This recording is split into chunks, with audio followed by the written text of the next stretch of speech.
the vibe's so fine. Saturday, sit down with Mr. Drayton. Shine! You are now locked in to the Saturday Sit-Down with the talented Mr. Drayton. Your favorite place for the best conversations. We're talking news, politics, entertainment, and possibly the ever-so-rare nipple slip. You are now locked in with the talented Mr. Drayton, and this is the Saturday Sit-Down. Well, Mecca Lecca High, Mecca Honey Ho. It is your man, Gregory the Talented Mr. Drayton, a.k.a. Alice's Baby, a.k.a. Mook Jones, a.k.a. I'm not at home. So forgive my beard. I'd like to say a special shout out to my host in Tijuana. You know him, the mayor of Tijuana himself. Welcome to the Saturday Sit Down, hosted by your man, Gregory the Talented Mr. Drayton. I cannot do this alone. Each and every week, I drag the homies along. Do what we do. I have noise and stuff. I'm scared. Well, thank you for joining me. I'd like to introduce my esteemed panel. I don't know how esteemed they are, but let's start down here with Tuesday Nights on my man Swag for Life. He is the host of Tuesday. I don't know. Are we going to bring up little pictures and stuff? I don't know, because I guess too many back here. I can't. Malcolm, you're going to have to do it. Something's going on my end. I can't do it. Oh, so no pictures today. We got a lot of news to get to anyway. My monitor just broke. I told you I can't see. Okay. Listen, it's all good. Y'all seen this shining face. Y'all know what it looks Hold like. on. Let me leave and come back in and see if that fixes it. So I'll be right back. Oh no. So let's go back to Wednesday nights on Malcolm. I like to call him Malcolm in the middle today because he's in the middle. Wednesday nights on Wednesdays with Malcolm here on Live 3, M3, www.youtube.com/mailmediamind2 is the station identification on YouTube. In case you're watching elsewhere, we can also be found on YouTube, Instagram, and all those delicious places where you get all those things. Well, you look amazing. Welcome back. We lost a crew member here. Man down. He'll be consumed. Randy, but as I was saying, Swag can be found Tuesday nights on this very network, www.youtube.com/mailmediamind2, where he'll be in the building antagonizing us and, making it hard to sleep. Because to see that video, what is it? You better not laugh or you're going to hell. Is that the segment? You're going to hell? Yeah.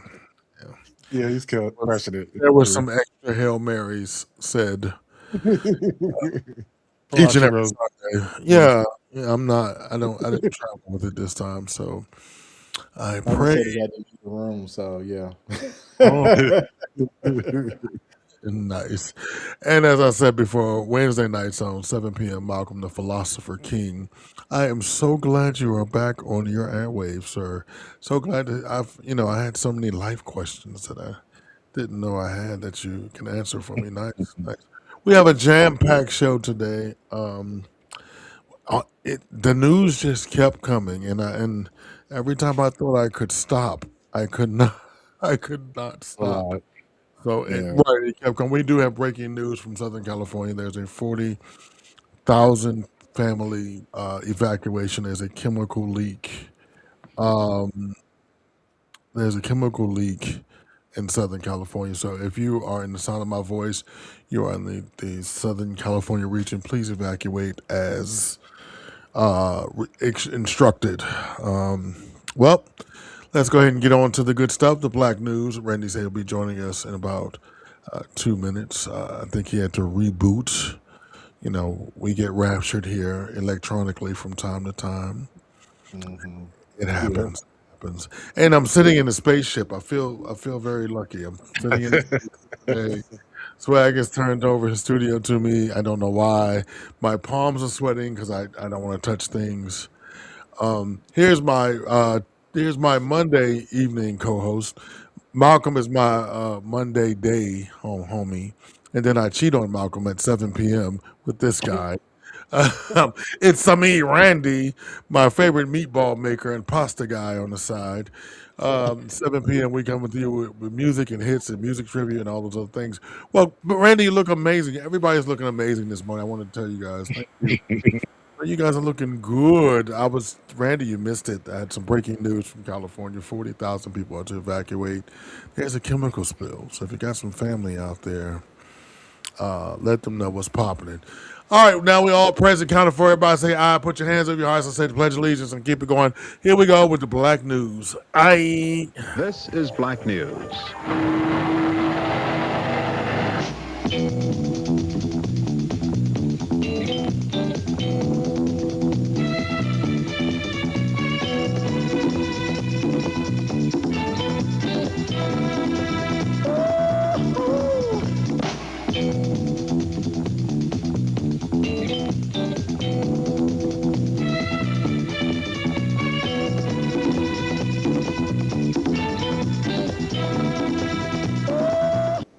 Don't you just love 1970s Philadelphia? Wubba, wubba, wubba. Again, it's your man, the Gregory Townsend, Mr. Drayton. Thank you for joining me for the Black News. There was an insane amount of news this week, you guys. I mean, absolutely ridiculous. I had to tell myself I ain't know where to begin, but I do. That's a lie. You know, when the homies keep sending you stuff and you're like, then you turn on the news and more shit happens. Everybody had that grandma saying it's the end of times. Grandma, I think you were right this week. Let's go and get into it with Trump's L's for the week. There are a lot, so please get out your notebook. There'll be a quiz at the end. Swag, if you would. Thank you. Call me Wyatt Twerp. It's time to talk about Donald Trump's L's for the week so far. It's only Tuesday. Oh dear. Inflation is expected to hit 6% in Q2, an event that will have absolutely no electoral consequences for your party at any level of the ballot, I'm sure. You went to China and tossed the immigration hardliners in your party fully under the bus, or I suppose under the BYD. Yeah, we should totally give Chinese students green cards, right? G? You gonna be my friend? No! She thinks you're a loser. Because you're a loser. You went over there and showed him your belly, as you have been doing since you took office. And now everyone is expecting him to take over Taiwan and choke off our AI chip manufacturing. I'll remind you that that's the only thing keeping our economy afloat, and therefore the only thing keeping you rich. Dumbass. Yet another Republican official has been arrested for being a pedophile. I'm sure he can expect a payout from your new $1.8 billion government weaponization fund, which is basically just a slush fund for pedophiles, considering the rumors that you're going to give it to a bunch of January 6 people who have all been rearrested for child abuse. I hope James Comey applies for money from that fund. And Don Lemon, Letitia James, and everyone else who you are actually weaponizing the government against. That'd be pretty funny. The Senate parliamentarian has birdbathed out taxpayer funding for your pedophile ballroom. Do you remember what happened at the end of The Great Gatsby? I'm sorry. Of course you've never read it. Ask someone. Not in the White House. None of them have read it either. Maybe go outside and ask someone. The South has something to say, and it's screw you. Republican Louisiana Governor Clandry backed a whole bunch of constitutional amendments, and the voters came out and said, no, we're not doing that. Suck it. And then they flipped a judicial seat in Baton Rouge. I don't care about Sam Altman, but I do like to see Elon Musk lose. And he really wanted to win this. And a judge was like, ew. The Colorado Supreme Court has ordered hospitals in the state to just stop listening to you when it comes to trans healthcare. Yeah, we're just going to ignore that. Yeah. Okay, thanks. You're the boy who cried wolf for Iran, except you're the wolf and the boy. I'm going to hurt ya. Just kidding. I'm really going to do it. Just kidding. No, seriously. Okay, yeah, we get it. Okay. You've been sending your little short stack ICE agents to courthouses to arrest immigrants when they come to their hearings, and a judge in New York was like, ew.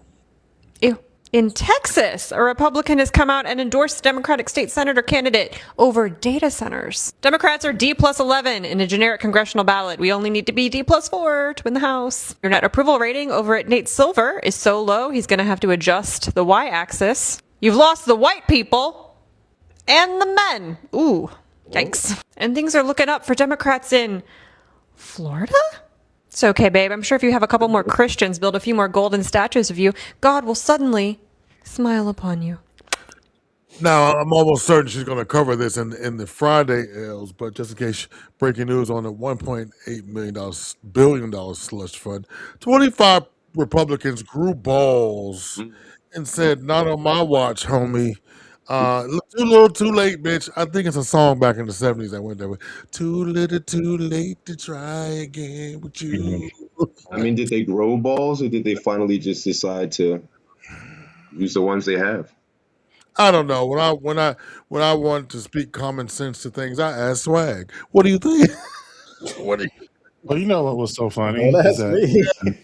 Yes, they go were ahead. I talking don't to think they one. had balls to begin with, so yeah, that's what I say.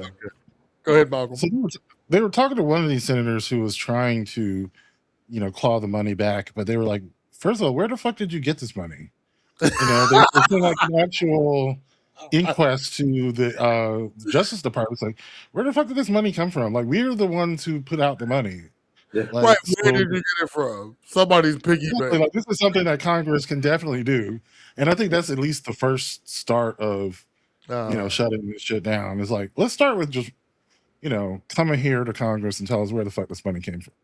I mean, we Well, can't give money for healthcare and for childcare, but we can definitely Right. give a bunch of insurrectionists a payday. Yeah. And you know what they found? This is a double-edged sword for me, and I'm sure Amanda's going to cover it on Friday. But the double-edged sword for this is you admitted, as Republican senators and people in the House, you admitted that you were afraid. You admitted that this was not a leisurely tour of the Capitol. Well, this is the thing that this whole thing is just like what do you call it? The rage bait, because it's Okay. not $1.8 billion. It's what 1.776 billion. Get Like around up. 1776. Yeah, they rounded up. I'm just saying, like the fact that they made it $1776 billion or whatever is like this is a troll. Yeah, you're supposed to get mad and distracted by some shit like this, but Yeah, and I swear upon my greasy face today that we have more shit that he's done. yeah. Let's go ahead and get into the L's of the week again. And it was Friday when she brought us this one. Amanda, if you would. Welcome to the Democratic National Convention. It's time to talk about Donald Trump's L's for the week. Just about all your priorities in the Senate got booted. Bill Cassidy crossed the aisle to vote for a war powers resolution against Iran. So that's going to move forward. Okay. The Senate then punted reconciliation for ICE because they didn't want to vote on your weird weaponization fund. A lot of these guys had to hide and run for their lives on January 6th. They like to act like they don't remember, but they do. Oh, and then they dropped your ballroom funding. Choke. Attorney General Todd Blanche even went up to the Hill to try to make the case for your weaponization fund, and 25 Republican senators yelled at him. All he had to do was make it so people who were convicted of beating up cops were not included, but he would not do that. Your employees are stupid.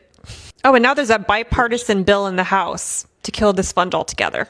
I have a sneaking suspicion that Mike Johnson will not bring it to the floor, and another sneaking suspicion that they have enough votes for a discharge petition. You tried to push through a bill to build a new women's history museum where you got to pick the location and also who was included, and the House was like, ew. Federal courts have ruled for both Wisconsin and Maine that you are not allowed to have access to their voter rolls. 8-0.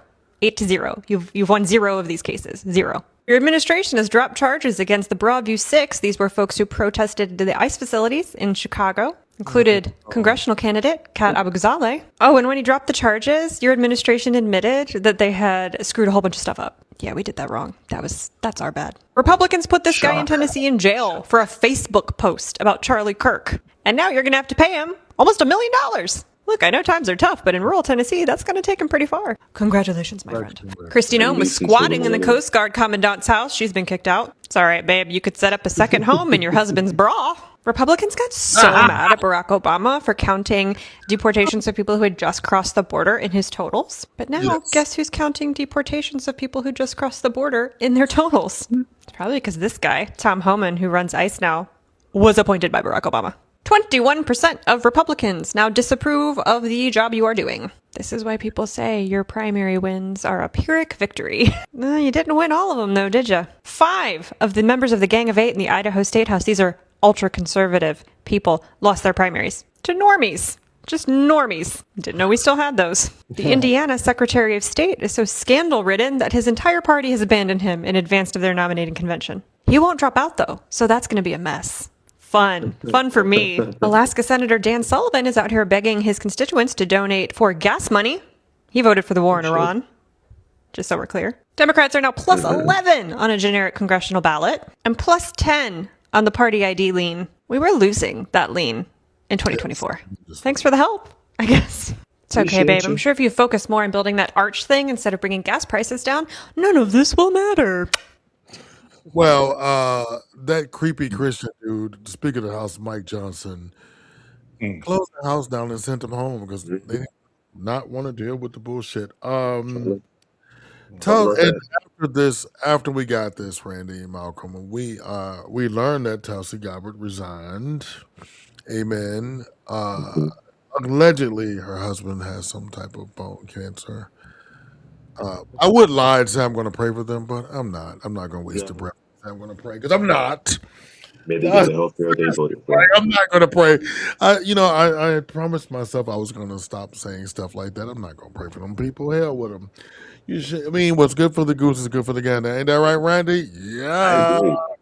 I agree. Importantly, she was going to be let go anyway. I mean, I think her deputy was let go a month ago. That was the real deal. And he bounced because he wasn't feeling the whole Iran war thing. And she had spent years talking about, presidents starting foreign wars. And now here I am working for a Jew starting. Listen, in the conversation, we're going to have a whole conversation about the president and his poll numbers and how we got here. So I hope I sent it all what Malcolm sent to me. I hope people all listen to it because we're going to go and do a deep dive into it in one moment. Other news this week, speaking of primaries, Keisha Lance Bottoms. Pew, pew, pew. Come on, Keisha. I live in a place that a bitch named Keisha is the governor. Okay? Keisha there. Come on, Malcolm. You know you want to say Keisha there. I think I'll say, Governor Bottoms. That's so appropriate for Atlanta. Governor Bottoms. If you don't like nothing else, vote for her for that shit. Governor Bottoms. You're like our governor's the tops. Governor Bottoms. Right. Malcolm, you know you wait to say it. No, I just need I need to run outside and make a sign like we love bottoms,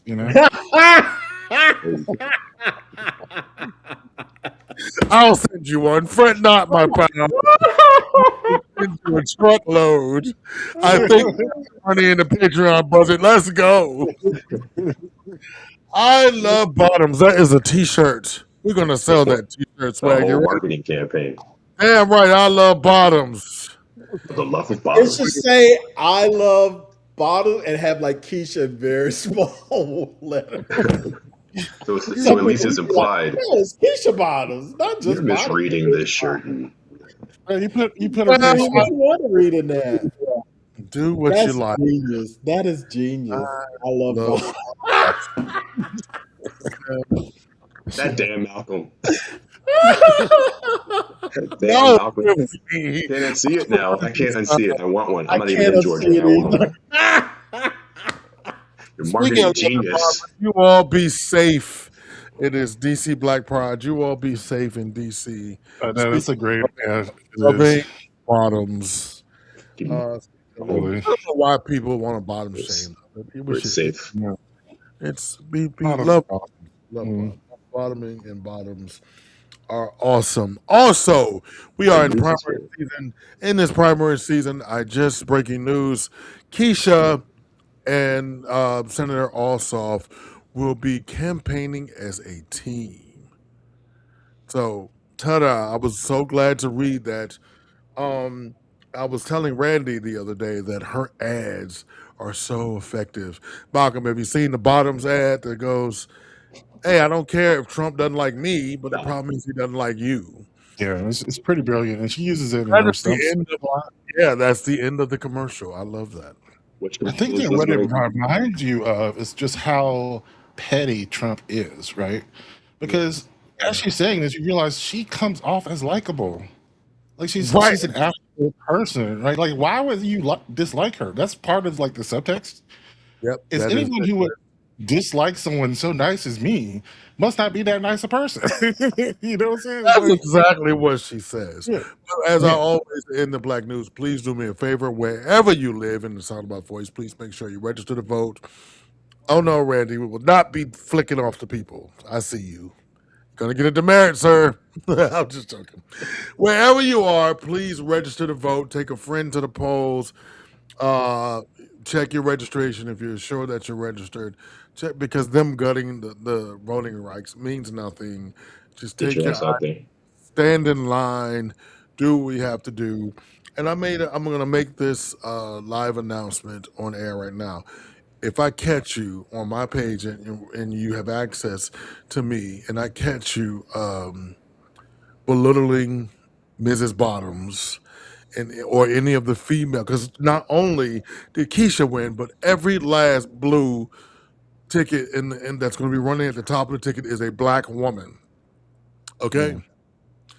every last one of them, the lieutenant governor, the secretary of State, all them bitches. And I call them bitches in the best way, in the 1990s aspect of the word, Boss biatches. bitches. Right, boss ass bitches that'll pull up their skirt and piss like a man. Listen, black man, do not be afraid. A black woman birthed you. Sure She did. changed your diaper. She has cooked your food. Not going to do anything Black but woman kept continue. your mama alive.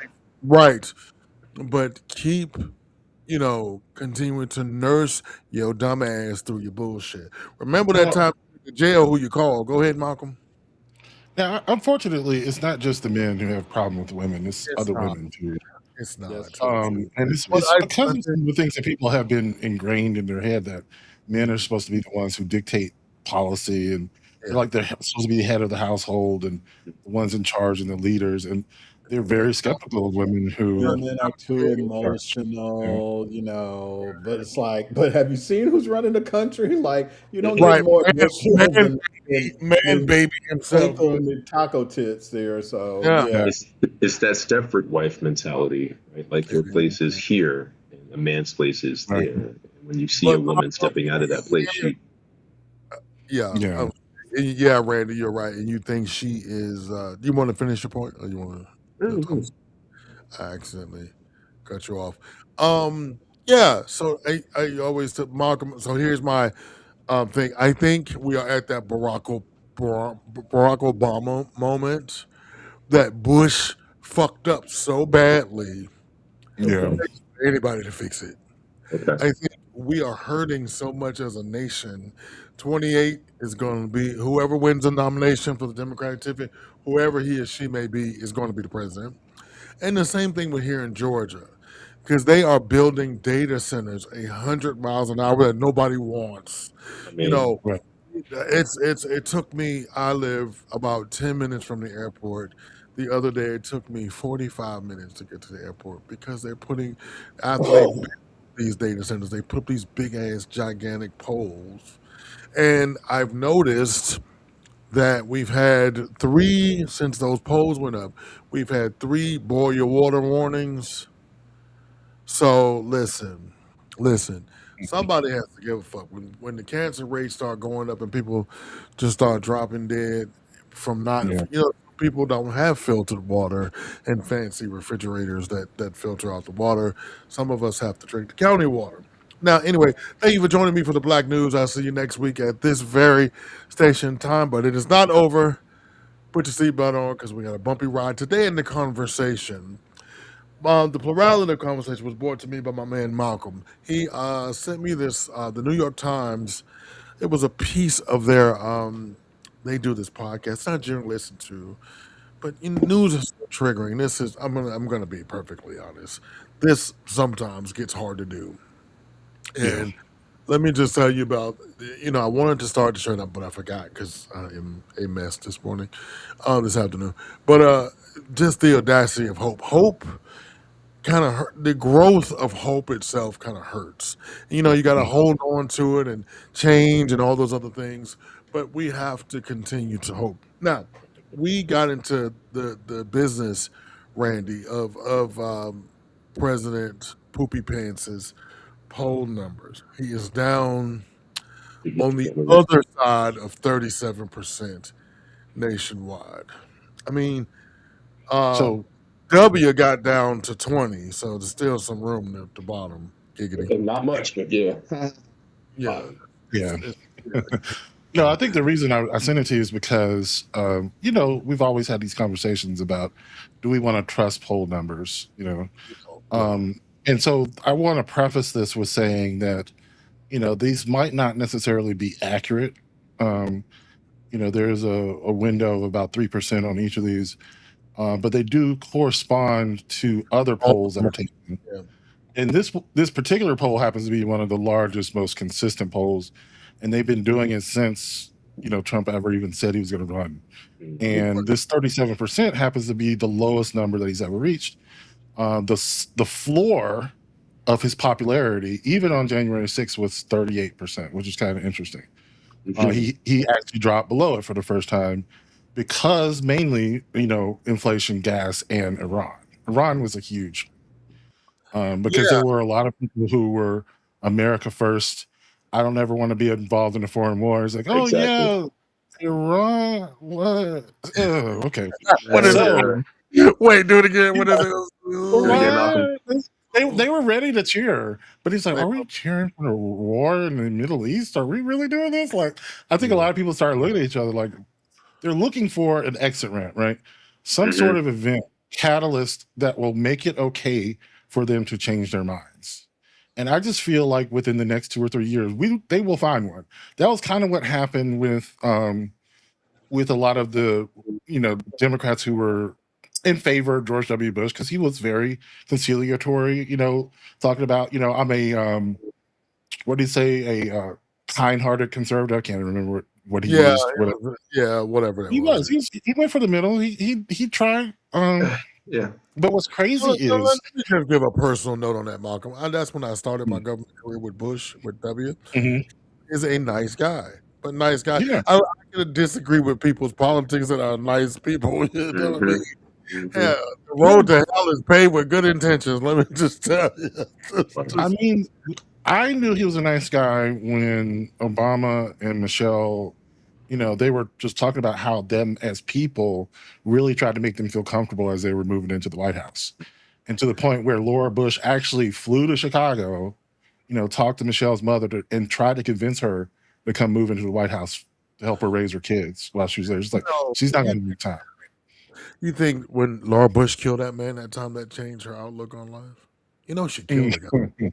I did not know about it. You did not. She committed, and I'm not trying to be salacious, but she committed vehicular manslaughter. It was an accident. She was not drunk. It was an accident. But I think I think other than being a kind Christian woman, I think that had something to do. For sure. How she dealt with it. I mean, she was a genuine. She's a real one, right? As they would say, like she. And I think her husband's a real one. I think he was just a frat boy that happened to become president. So. I think it was interesting that Malcolm said that they were waiting for a catalyst, and you'll feel like you'll see that in a couple of years that will get them to change their minds. But much in like what you were talking about in that podcast we listened to, I feel like the catalyst has already started to happen. One of the things I had took for granted, I have a friend who's in his 30s, and he mentioned to me like his whole life felt propagandized by war and the federal government. Like, what do you mean? He was like, 9/11 happened while I was in like middle school. Never thought of this. So that just shaped who he was, how he felt about the government that whole time. It's weird that point of view. It's that's very true, because also in these polls, 18 to 29-year-olds are completely turned off, because the reason they voted for Trump, because he said they effectively made Harris the warmonger, and they made Trump to be the never war president, never war guy. I'm never going to do it, and she was busy. We all were busy telling you. You cannot believe this guy. There is a huge. And so this week, I intentionally, and those who watch the show regularly, I intentionally made fuck around and find out about 20 videos. Because when I tell you, no, seriously, I was like, you know what? Because when I tell you, if buyer's remorse was a motherfucking person, he would be a white male between 20 and 49. And I say this with my whole motherfucking chest as sure as the Golden Girls are on my chest, voguing. I say this with my whole goddamn chest. Bitch, I no longer want to hear how do we accept it because we don't have to. You just go in the booth and do what you have to do. You know what I mean? Don't say shit about what I don't want to hear nothing about Just anything. because they had sudden wisdom doesn't mean we have to have sudden forgiveness, Greg. Sudden forgiveness. So Um, in these numbers they dug in the 18 and 20 years and just the sheer Hispanic numbers. Oh, and then the person that was hosting the podcast says, well, the Hispanics didn't necessarily they voted in despite of his Immigration. immigration policy. But bitch, what the fuck? Now this is where I stopped, Malcolm, and I wanted to jump out the window. I was like, yeah, bitch, no. what the fuck were you hearing when he Well, said They didn't think it would be people them. are very, very good at selective listening. They're just wipe that out. It's called cognitive dissonance, right? When you hold two opposing ideas in your head, you literally just eliminate one of those ideas. It's like it didn't happen. so to He didn't say all it the Hispanic never people in happened. my family? Right, Malcolm, you're correct. All the Hispanic people in my family and those who I know don't call me, tell me some what you need and what Yeah. happened. I don't give a fuck what you need. Call They, G's, they call didn't think it would be them. They thought it would be the bad ones. It would be the ones that they don't like because they all of have their y'all own are bad self-hatred. always. Yeah, all of y'all are Yeah, bad on. probably. Yeah, But I think all they got the message clearly. They said this is probably not going to hold past this election cycle, but it was a swing, one of the largest swings in poll history well, amongst as soon as Republicans. some Yeah, person of color comes and fixes this right. and rights the shit, they're gonna go right back to where they were. In other poll numbers this weekend or this week, the Democrats in Georgia, Louisiana, and those are the two big ones that had primaries this week. When Governor Clandry tried to, I don't know Shove what the 5 amendments down everybody's throat. yeah, and then when he didn't win, he threatened the state Take people's workers, jobs. and they sued him. And After his botched attempt at going to Greenland to give them famous Amy's cookies and a handshake. Only there were no famous Amy's cookies. I hate you right now. You drink whatever's in your But cup. That was just like so. In the great state of Georgia, there was a 53% uptick in Democrats voting. Okay, so we need that same energy going forward. There's a runoff on the Republican side between Burt Jones and the Klan. Both of them are Klan members, but in my opinion, allegedly, in my opinion, uh, but Rick Jackson, sorry, has the This worst bitch. ads. Yeah, he runs the worst ads. So I have a streaming service that follows me state to state. And we were fucking. I was watching Wheel of Fortune. Guilty. Um, Okay. guilty of my own person addiction, right, Malcolm? I was watching my game show run, and the ad came on. I don't care if you're Muslim. You don't have the right to impose your political views on the rest of Georgia. Hmm. And who this ad? And that, so I dug last night while I was in my favorite okay. place. And I Mhm. said and I looked at that poll is so unpopular with Republicans. So the people that voted for Burt Jones were voted for Rick Jackson were mad at Burt Jones, but they don't Mm. necessarily want Rick Jackson. Congratulations to Governor elect Bottoms, because it's gonna be because her number. Speaking of numbers, she Okay. won she got almost 600,000 votes, Malcolm. And that Mm. was 250,000 more swag than everybody voted in the primary for the Let's go. Republican. Let's go. Oh wow. Right. Let's And go. that's why she stood flat footed and said, the people have heard. And Voter she turnout. not saying, right, she's not saying anything extra in her ads and she's not doing nothing extra. She went and got a perm. I love it. You know. No, her presence is there. It's really is. Shut up, You know, Randy. when you see a politician, you just say like, okay, they have skill. They have, they know how to manage people. They know how to tell a story. They have presence or whatever. She definitely has all that. So all of you that. I And mean, I'm I'm gonna tell telling you, I'm gonna tell you. everything's American Idol. Everything's American Idol. You should vote for the person who's going to do the best for you, but at the end of the day, you want to vote for the one that looks pretty or it's on the wall next to you. And she was the mayor, Randy, when I moved to Atlanta. She was fixing potholes and I want to speak to that idea about the American Idol thing is that we convince ourselves that we're rational, but honestly, we concoct rationalities to support our emotional. If you have a positive emotional connection to this person, you will create a story that makes it work. And that's really what it is. And I think, she's just good. She's got the emotional part now. She's got the connection.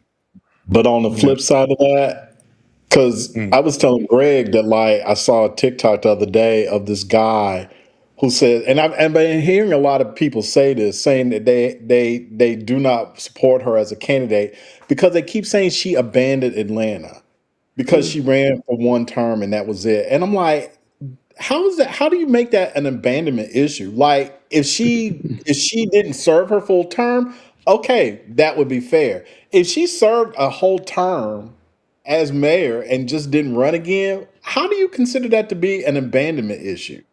And it just feels like people are just making shit up just so that they can have a talking point as to why she's not a good candidate. That literally to me makes no sense. I think both you and Malcolm said the same thing. Is Atlanta not in Georgia? I'm running Yeah. What are you talking about?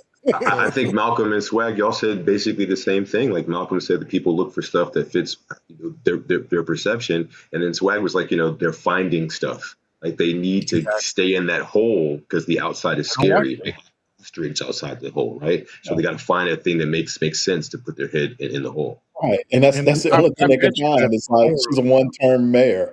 Okay. There's some people who have never run for office before who have held office. Make that shit make sense. Jackson, Donald Trump. Right. Josephine. Obama was a 13-month senator. Right. 13. Like whatever. He was there for like. Were you a senator? Did you send it? Yeah. Thank God he was a constitutional law professor. Yeah. Also one of those people with an excellent. You have a connection. You make a connection, and then you decide what kind of policies that you're going to follow with him. Because honestly, it's funny. Obama had this ability to present very liberal, very progressive ideas, and people accepted them because they just liked him.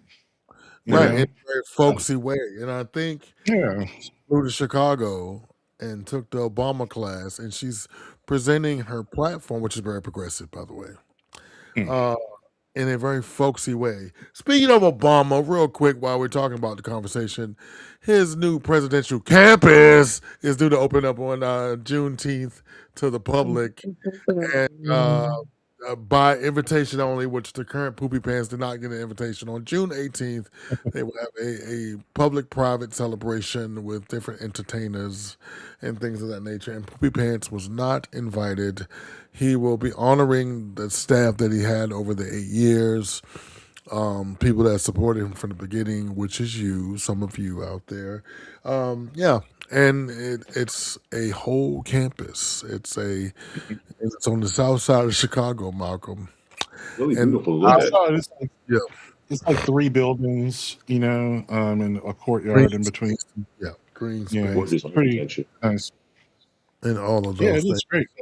Yeah, and Poopy Pants was like, "Oh, he wasted money and wasted time. He should have called me for what? So he could tell you what size toilet seats to get for your big wide loud ass to sit on." Oh, and a gold spray paint used.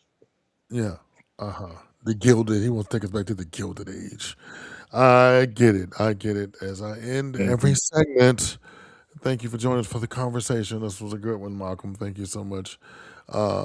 For keeping your ear and to the street for me. It was like it was the most popular podcast episode this week, and then I saw what it was about. I was like, oh, yeah. So it's interesting. It was, here's informative. Yeah. Yeah.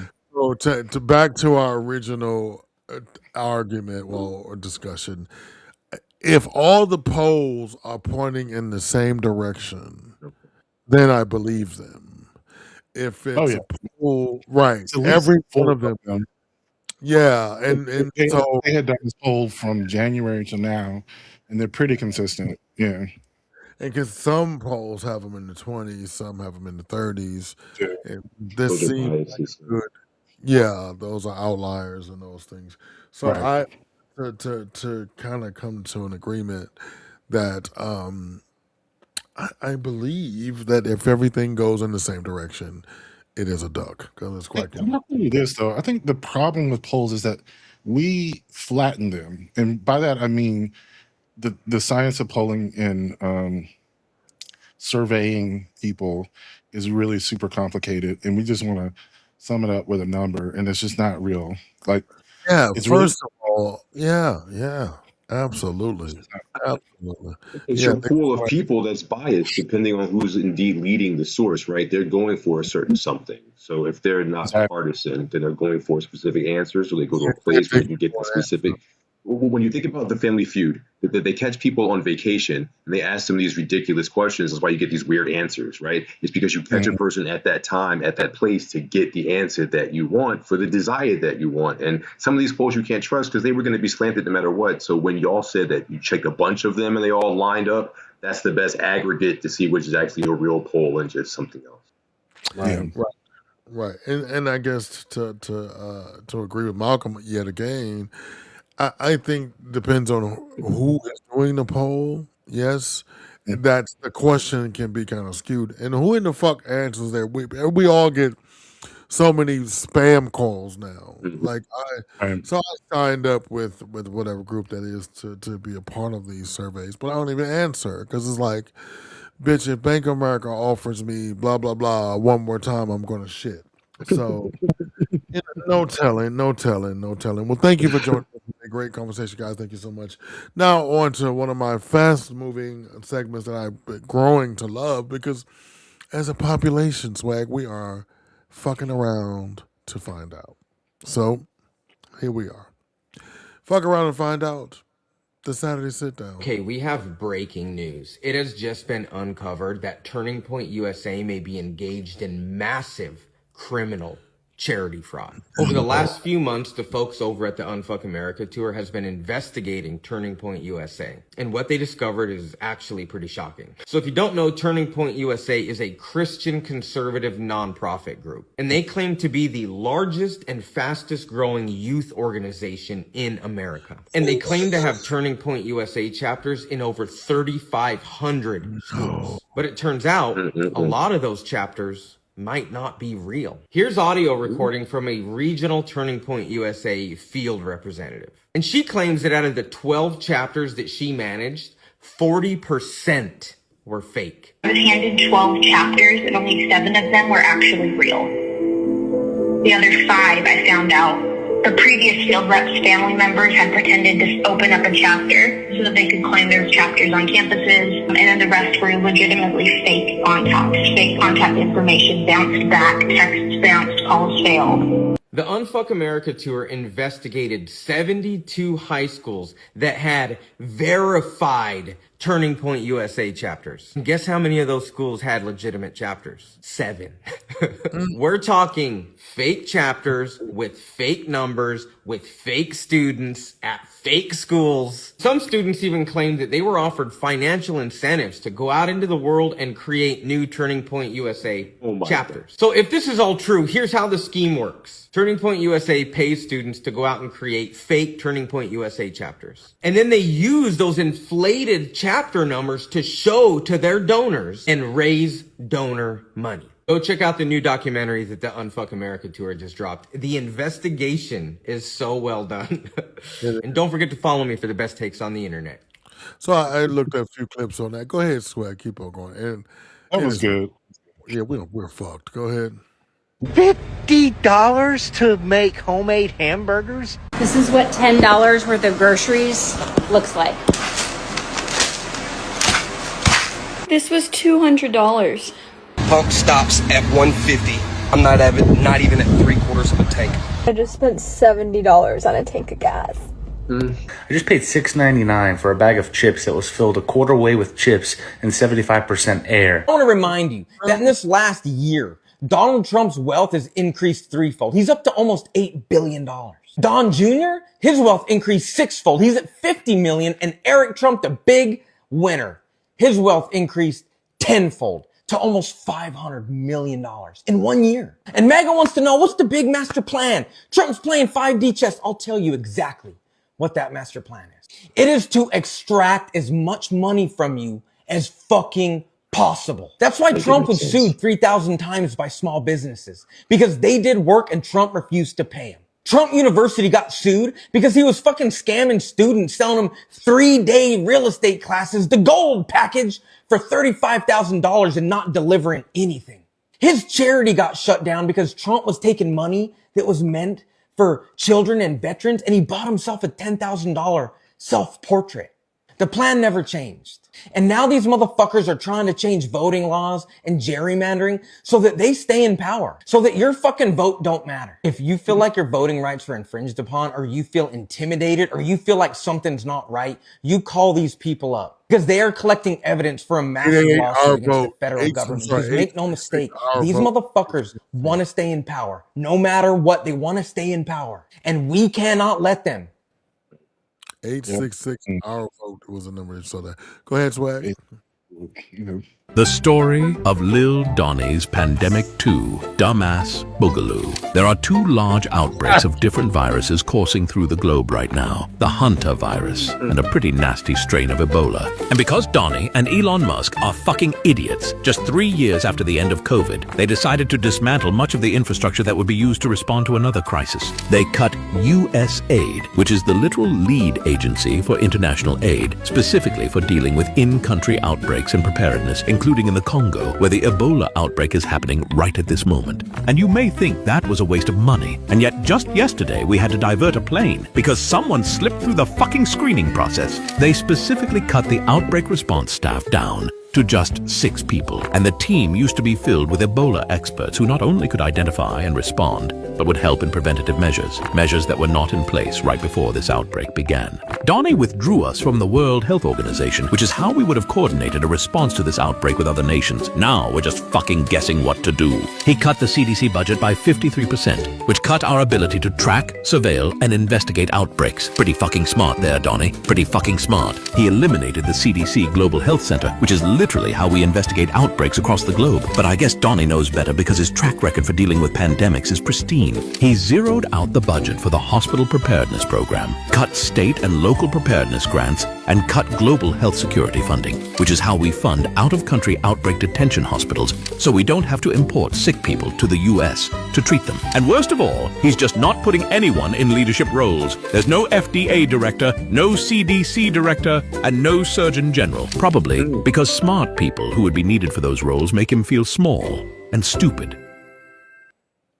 Yikes. Yeah.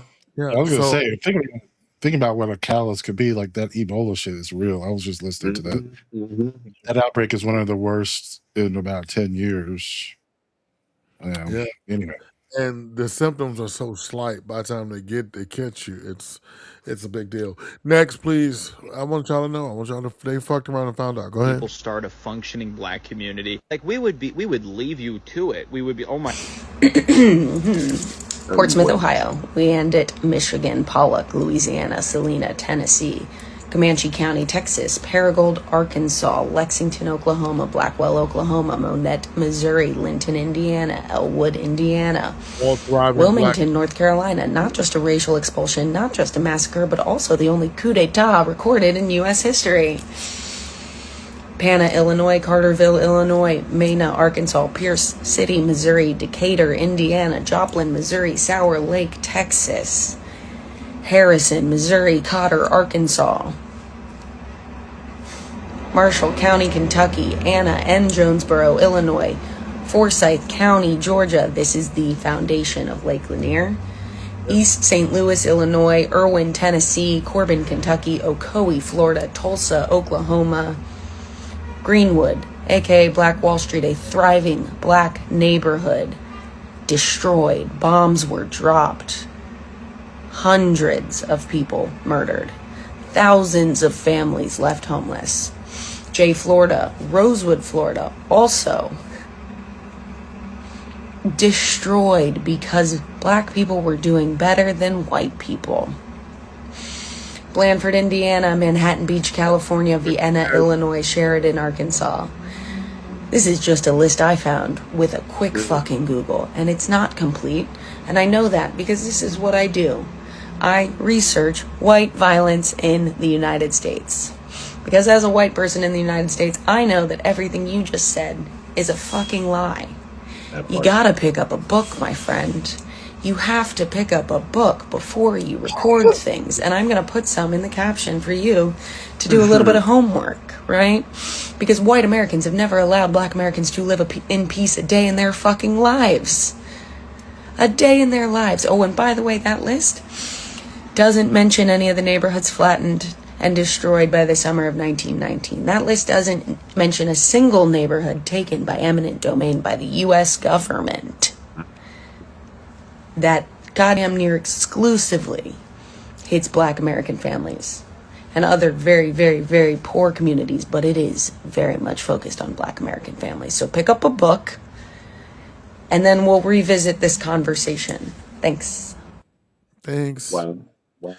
Yeah, you know what's crazy about this is that in one of those books I was reading, they're still discovering communities that were wiped out because they were so completely eviscerated that there was no record that they ever were there.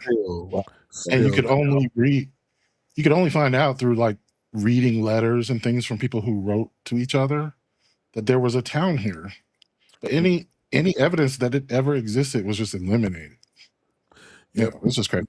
I'm from Virginia. It is wide swaths of my home state were forcibly gentrified, if we want to call it that. Go ahead, Swag. What you got next for me? This pro-life mom in Iowa found out the hard way. Jessica Jukanovich is a conservative Christian, pro-life, and a mom of 4. She found out she was pregnant, but at 10 weeks, doctors discovered her fetus had trisomy 18, a severe abnormality they called incompatible with life. Multiple opinions confirmed the fetus would sadly not survive. Jessica started to develop chest pain, swelling, fatigue, and kidney issues. She says, "I had a fetus in me that's poisoning me from the inside out." But when she sought care, she was turned away. Doctors at multiple Iowa facilities told her, "Sorry, our hands are tied." One told her to miscarry at home. Another suggested she look online for help, aka look for a blue state to flee to. Her husband, Milan, said they were cornered by the government. What? Cornered by the conservative Christian government you guys voted for? No way. After over 2 weeks, Jessica finally got treatment. She says, "Where's the pro-life in that? We're completely forgetting the mother in this situation. At no point should a dying fetus have more precedence in a healthcare system over a healthy mother who's contributing positively to society." Really? We're forgetting the mother? Who's we? You voted for and support the politicians that write the very laws that forget about mothers. And of course, Jessica is now speaking out in videos saying, "This isn't what we voted for." Yes, It's is. really every single time with conservatives, isn't it? Very much is. She couldn't care less about other mothers. It only matters now because she was severely harmed and almost unalived. Jessica Jukanovich voted for pro-life politicians. Now she knows how much value her life has to the pro-life movement. Zero. None. Yeah. Zero. That's exactly what I voted for. I get so tired when I hear people who are affected by these things that they voted for saying, "Well, this is not what I voted for." This is exactly what you voted for. We told you this is what you were voting for, and you said, "Nope, that's not what I'm voting for." What do we say, Swag? We hope they get the health care they voted for. When their side won, I swore, I hope you all get exactly what you voted for. And slowly but surely, they're getting what they voted for. And I have more proof of it. Hit it. Yeah. Does this picture look familiar, y'all? Do y'all remember him? Maybe I don't understand or I don't know the definition of systematic racism. So I'm going to ask you to define it for me. What is systematic racism?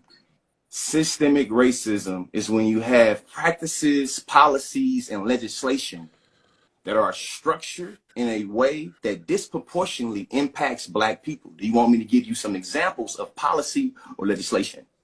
Because from my understanding that we already have it in federal law that is opposed to that, but I want you to give me an example. I'm gonna give you Definitely an example. give me an example. I'm gonna give you the perfect example first. Right. Let's go straight on down the list. Straight to the perfect example. See, the second video that got my attention is where you were rhetorically asking the question, like, what can me as a Black person not do? Wait. You deflecting. No, I'm not deflecting. I'm about to give you systemic racism. I'm about to give you systemic racism. Let me say this before.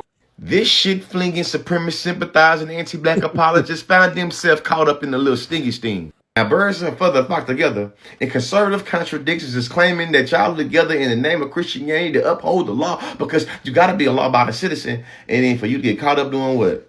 Not following the goddamn law. And just to be clear, SW is work. I'm just pointing out the contradiction in how people like him love to demonize particular people that do that work and then find themselves engaging in it. You know, it's pretty on brand, though. Then there's Craig Long we arrested. He's 41. Some of you may recognize him. He's an influencer. He also owns Craig Long Fitness in Tampa. He was seeking the services of a prostitute. No. Did I tell you that he's married? You didn't. That he's got 125 followers on Instagram, 568 followers on TikTok. Well, I'm going to give him some content for his social media today. He was a previous felon who straightened up. Really what we want to see in life. Now, come on, Craig. Get up, Craig. What the hell, Craig? Conservative contradictions. You lose again, man. Come on, Craig. Come on, Craig. Come on, but Craig, come on now. Always Craig and them. What we got next? Craig and them. As I've said before, the world needs this waterway a lot more than we do. We're stabilizing the situation so commerce can flow again, but we expect the world to step up. At the appropriate time and soon, we will hand responsibility back to you. Uh-oh, Pete. You kind of forgot the most important part of your speech there, which is, proof. Because look, it's one thing to think that your own citizens might accept, trust me, bro, this country in the Mideast was super close to weapons of mass destruction. If you don't remember, ask anyone with this much gray in their beard. But when you're demanding the international community come together like Voltron, again, if you don't remember, ask anyone with this much gray in their beard, you have to prove it. That's kind of why we built that big building that says UN on it. We are this far into this mess, and you haven't gotten around to producing the evidence to back up the accusation. But look, let's back up. Put yourself in the shoes of a country that isn't the U.S. I know your brain hurts right now. That searing hot pain, that's where empathy should be. Look at what we've been doing. We spent all last year openly opining about what random sovereign countries we should be able to have. Then we dedicated a whole day to tariffs because we were sick of being ripped off by the rest of the world. Real Bond villain energy, by the way. And then we attacked Iran with the excuse that their nuclear capabilities were both decimated and an imminent threat. Schrodinger's uranium program, great band name, by the way, which became a war or defensive posture or excursion, depending on the legal requirements of that specific moment, that ended up disrupting the worldwide distribution of oil. And now you think that we just have the international goodwill to shout Avengers Assemble? This should be all the evidence you need that your whole vibe, this if a bottle of 5-hour energy was a foreign policy thing that you have going on, isn't convincing or effective. And just from a logistical standpoint, thank God. It makes me sleep better knowing that the world isn't gonna budge for this kind of bravado alone, that our allies can't be bullied into destabilizing the world more than we're doing on our own. It's nice to know that the gears of World War III are gonna take a little bit more lubrication than just Pete Hegseth's spittle, who should open for Schrodinger's uranium program. That sounds like a great concert. But you know what's crazy though? It was like the who was it? Marco Rubio issuing some arrest warrant for the what was it? Yeah, so Yeah. So yeah, But if you're going by that same, if you're going by the same timeline with Venezuela, like our next military intervention is in what 3 months. So yes, Mm. they're gonna. And something's. I tell you, we're gonna be bogged down in so many quagmires and so many other situations. we're already gearing up for. There are things that are boiling. These spreadsheets, huh? Cuba, right? Cuba is one of them, actually. Yeah, it is. And here at home, real quick, Florida is on the edge of everything. So Yeah. they already don't have any homeowner insurance companies. They don't, insurance companies, it's too expensive to insure in this great state of Florida. Their housing infrastructure has all but collapsed. They have nobody to do construction because They're all their gone. as governor said, "We don't want you here." Any Mexicans looking for work, y'all call me. I got a 6-pack of Corona and some some queso dip. I don't know. Let's go. Next. Yeah. I got a text today from JD. For those of you who don't know, JD and I are about the same age, and we've crossed paths before. A little more than that, actually. For those of you that have seen the movie Hillbilly LG, there's a scene at the very beginning of JD getting beat up by a boy. Well, that boy was me. So anyways, here is what he texts me. Chris, please stop making videos about your theories, how these assassination attempts were staged. Your last video was aired on national television, for Christ's sake. You can't prove anything you're alleging, and it's pissing everyone off. We will take legal action if you continue to make such claims. JD. JD, you know, as well as I do, as you are an attorney, that we would have to have discovery if you pursued legal action. And in discovery, we would look at all the evidence behind what happened in Butler, the White House Correspondents' Dinner, and I feel very confident that my theory would prove to be correct. Tell your Nima I said hi. That's all. That should end with a Miranda Priestley. That's all. That's all. That's all.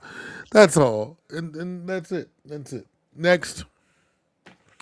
I told It's y'all. not hard to imagine Donald Trump leading us into a war just because somebody got under his very thin skin. Donald Trump's ideas aren't just different, they are dangerously incoherent. They're not even really ideas, just a series of bizarre rants, personal feuds, and outright lies. 9 years ago.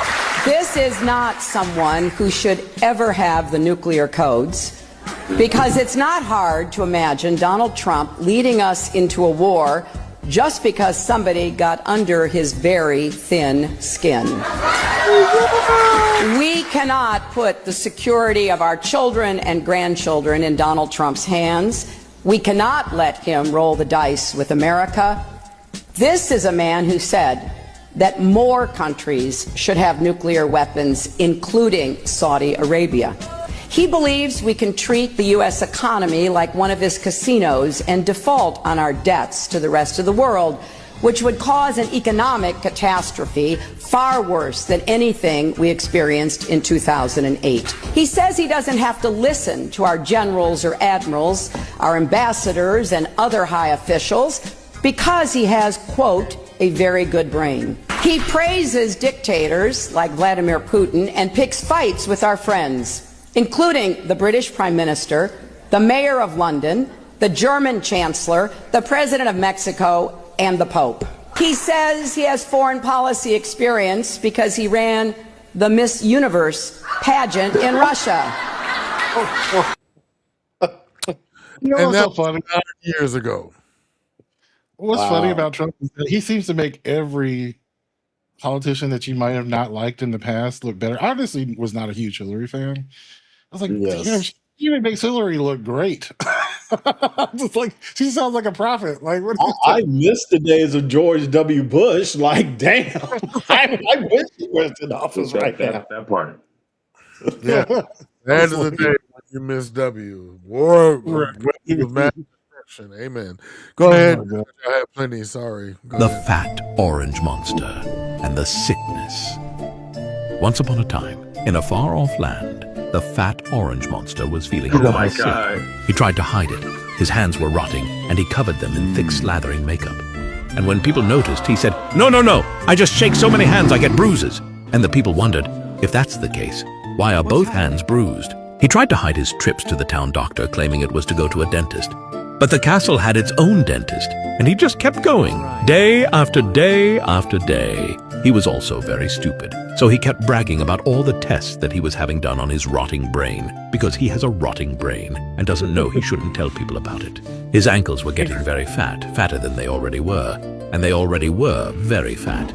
And the people noticed they'd seen very little of him, which was very welcome since he was very exhausting to be around. But because the fat orange monster loved to be the center of attention, it was suddenly very noticeable when he wasn't around. And when he was around, he kept just falling asleep.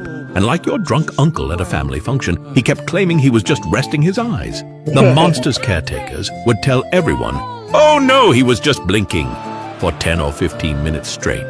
But the truth was, the monster was quite old and lived a terrible life with a bad diet and crazy ideas about how soda somehow keeps him from getting cancer, and was clearly dying in front of everyone.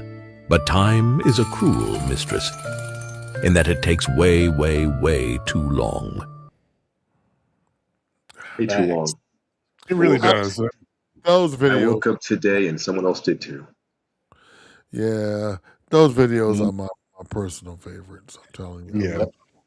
His They are great. storytelling is just great. Next.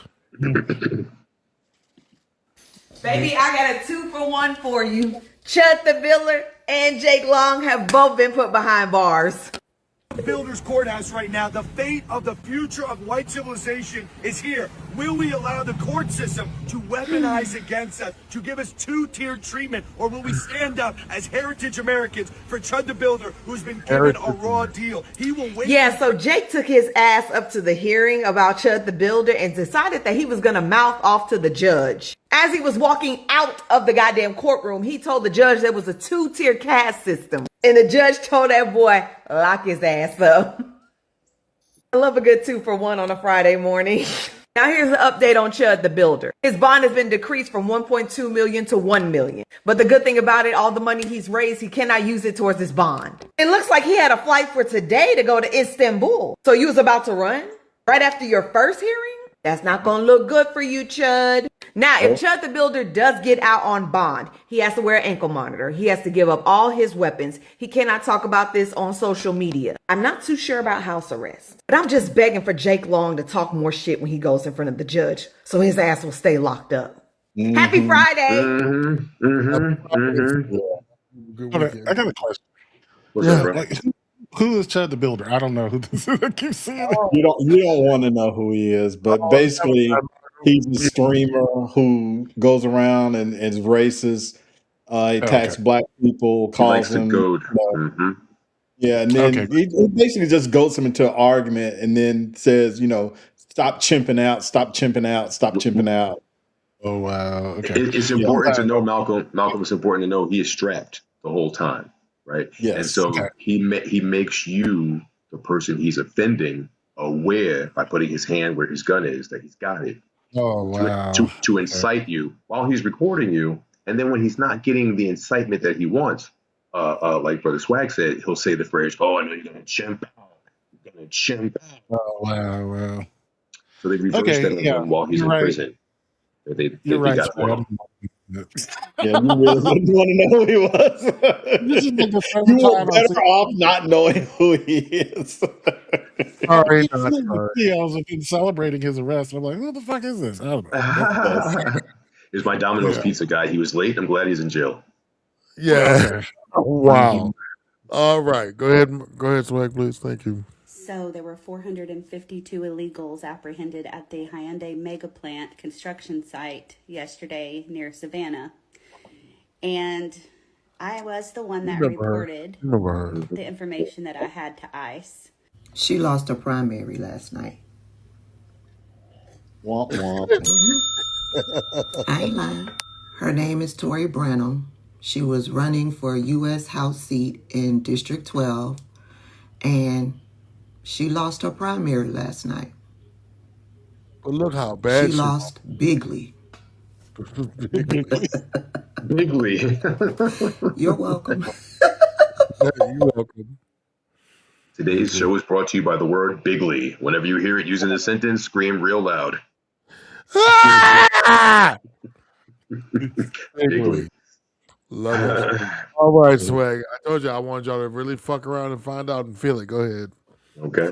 Hey, MAGA, you paid for Donald Trump's ballroom. You paid for the Kennedy Center to be rebuilt in the name of Donald Trump. You paid to paint the reflection pool in blue as though it's out of a community center. And now you get to pay, hold up, for Donald Trump's new helicopter. What's that like? Knowing you voted for a man who's using the tax dollars that he says we don't have to pay for your health care and that we don't have to help you afford groceries, but apparently we do have for his luxury vanity projects. Yes. What's that like? Knowing that that's what you got, that that's what you voted for.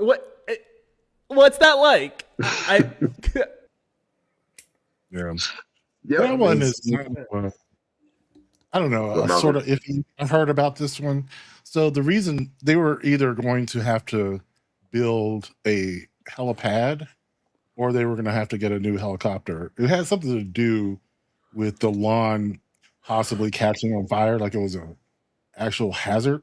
So I don't know. That's what I heard. I cry bullshit on that.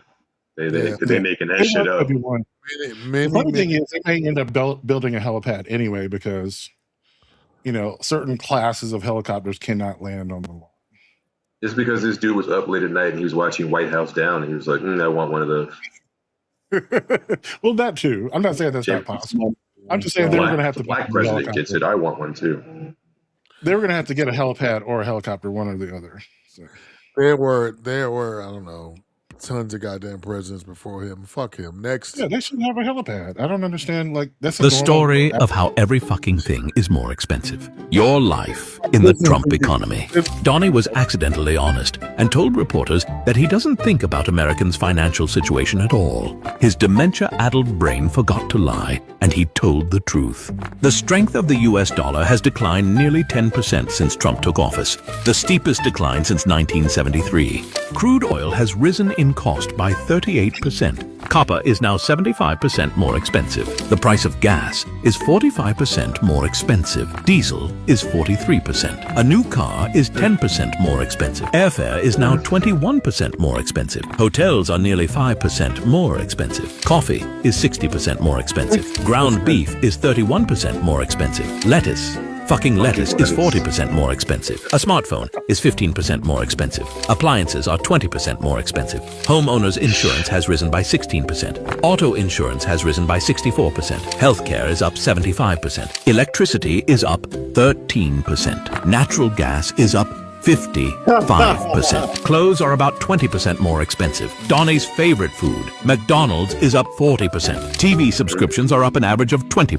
Childcare is up 11%. Stamps are 15% more expensive. National parks are 50% more expensive. The penny is gone. Our economy is so fucked, a penny no longer exists. You can't afford to drive. You can't afford to eat. You can't afford to keep yourself healthy. You cannot afford life, but you can't even afford to die. Caskets are 20% more expensive. Burial is 40% more expensive, and even cremation costs 10% more. Your entire life and death are now astronomically more expensive thanks to Donald Josephine Trumpkins. But hey, he's made more money in the last year than his entire life combined. Yes. That just made me sick to my fucking stomach. That part too, the part that he's made more money this year than the rest of his entire life. Yeah. But fret not. When we get some people with some sense, they're gonna make his family give it all back. So, like sue them for it all. No, so I love telling this story. So I love to hear this story. We people of history buffs remember the Nuremberg trials. So the Nuremberg trials happened after World War II, where they essentially took all the Nazis and the Nazi sympathizers and made them give back all the things that they looted to the people, and they basically broke the German government. The German government essentially filed bankruptcy with, what was becoming the UN. And they were like, well, we can't. They were like, well, bitch, you killed people. And your government gassed people. And so, it's that type of thing. So fret not, America. We will get our money back as a government, and we will break the Trump family. I'm almost certain of it. I don't care who the president is going to be or who the Speaker of the House is going to be. At some point, the government has a way of getting that money back. Our government can do some fucked up shit sometimes, yes, but it does have a way of preserving itself for the sake of preservation. So, and fret not, it may take a decade or so. I don't think it's going to take that long because with the Republicans, the 25 Republicans said, you're not getting anything. You're not getting $1.8 billion to give to insurrectionists. You're not getting a ballroom. It's it's a shame. He's a year into his presidency. He's a lame duck. As a fan of politics, Malcolm, you can, this is why we started doing this. As a fan of politics, you hate to see it go down this road because I enjoy different schools of thought. I don't believe we should be a country of one thought. We should be a body politic of one thought, one school of thought. Everybody thinks like I think it's not good. I need to hear another opinion. I need to hear an educated opposing side because you may fuck around and educate me. You know what I mean? Like there's, oh well, the thing that you didn't think about in this economic forecast is XYZ. So we mustn't forget that we need multiple opinions and things out in the zeitgeist. Mondani unfortunately needs a Hot Wheels down in Texas, so he'll know what not to do. You need a Governor Clandry to offset, Gavin Newsom and so on and so forth. But what happens is, I know nobody remembers this, but the Whig Party, all those stuffs like, the Dixiecrats and all those fly by night, laissez-faire, if you would, political parties kind of came and went because they took the thing that they believed in, which was an actual thing. Most of the time, it did not kind of get in there with humanity, if I would, Malcolm. Am I explaining this right? So it had to go away. I think when you lose the humanity in your politic, I think that's when it actually goes away. We should have a couple more fuck around and finds out. Let's go ahead. One of the things I was going to say about politics is that I really do enjoy having conversations, genuine, good faith politician, conversations with people who view the world differently than I do. Like truly, we all can have people who are conversations ourselves. people who actually have goodwill. Actually, they may or may not be racist or biased in some other ways, but at least they're interrogating their own bias. You know what I'm saying? Like they're not completely they're not insulated. Right, because that was the problem in 24. We had completely locked in, and I did not see the pain of other Americans. I did not see that they were already suffering from what was to come because we were insulated by blue. Everything is, the economy is always better in blue places and in blue states. In blue cities, I live in a red state, but the city economic engine of Georgia is Atlanta. That's we feed as my man says every Tuesday night at 7 p.m. Don't argue with me, argue with your mama, because Atlanta is the economic engine of the great state of Georgia. And I don't want to hear. Let's get this last video around to find out, and let's hit it. I love it.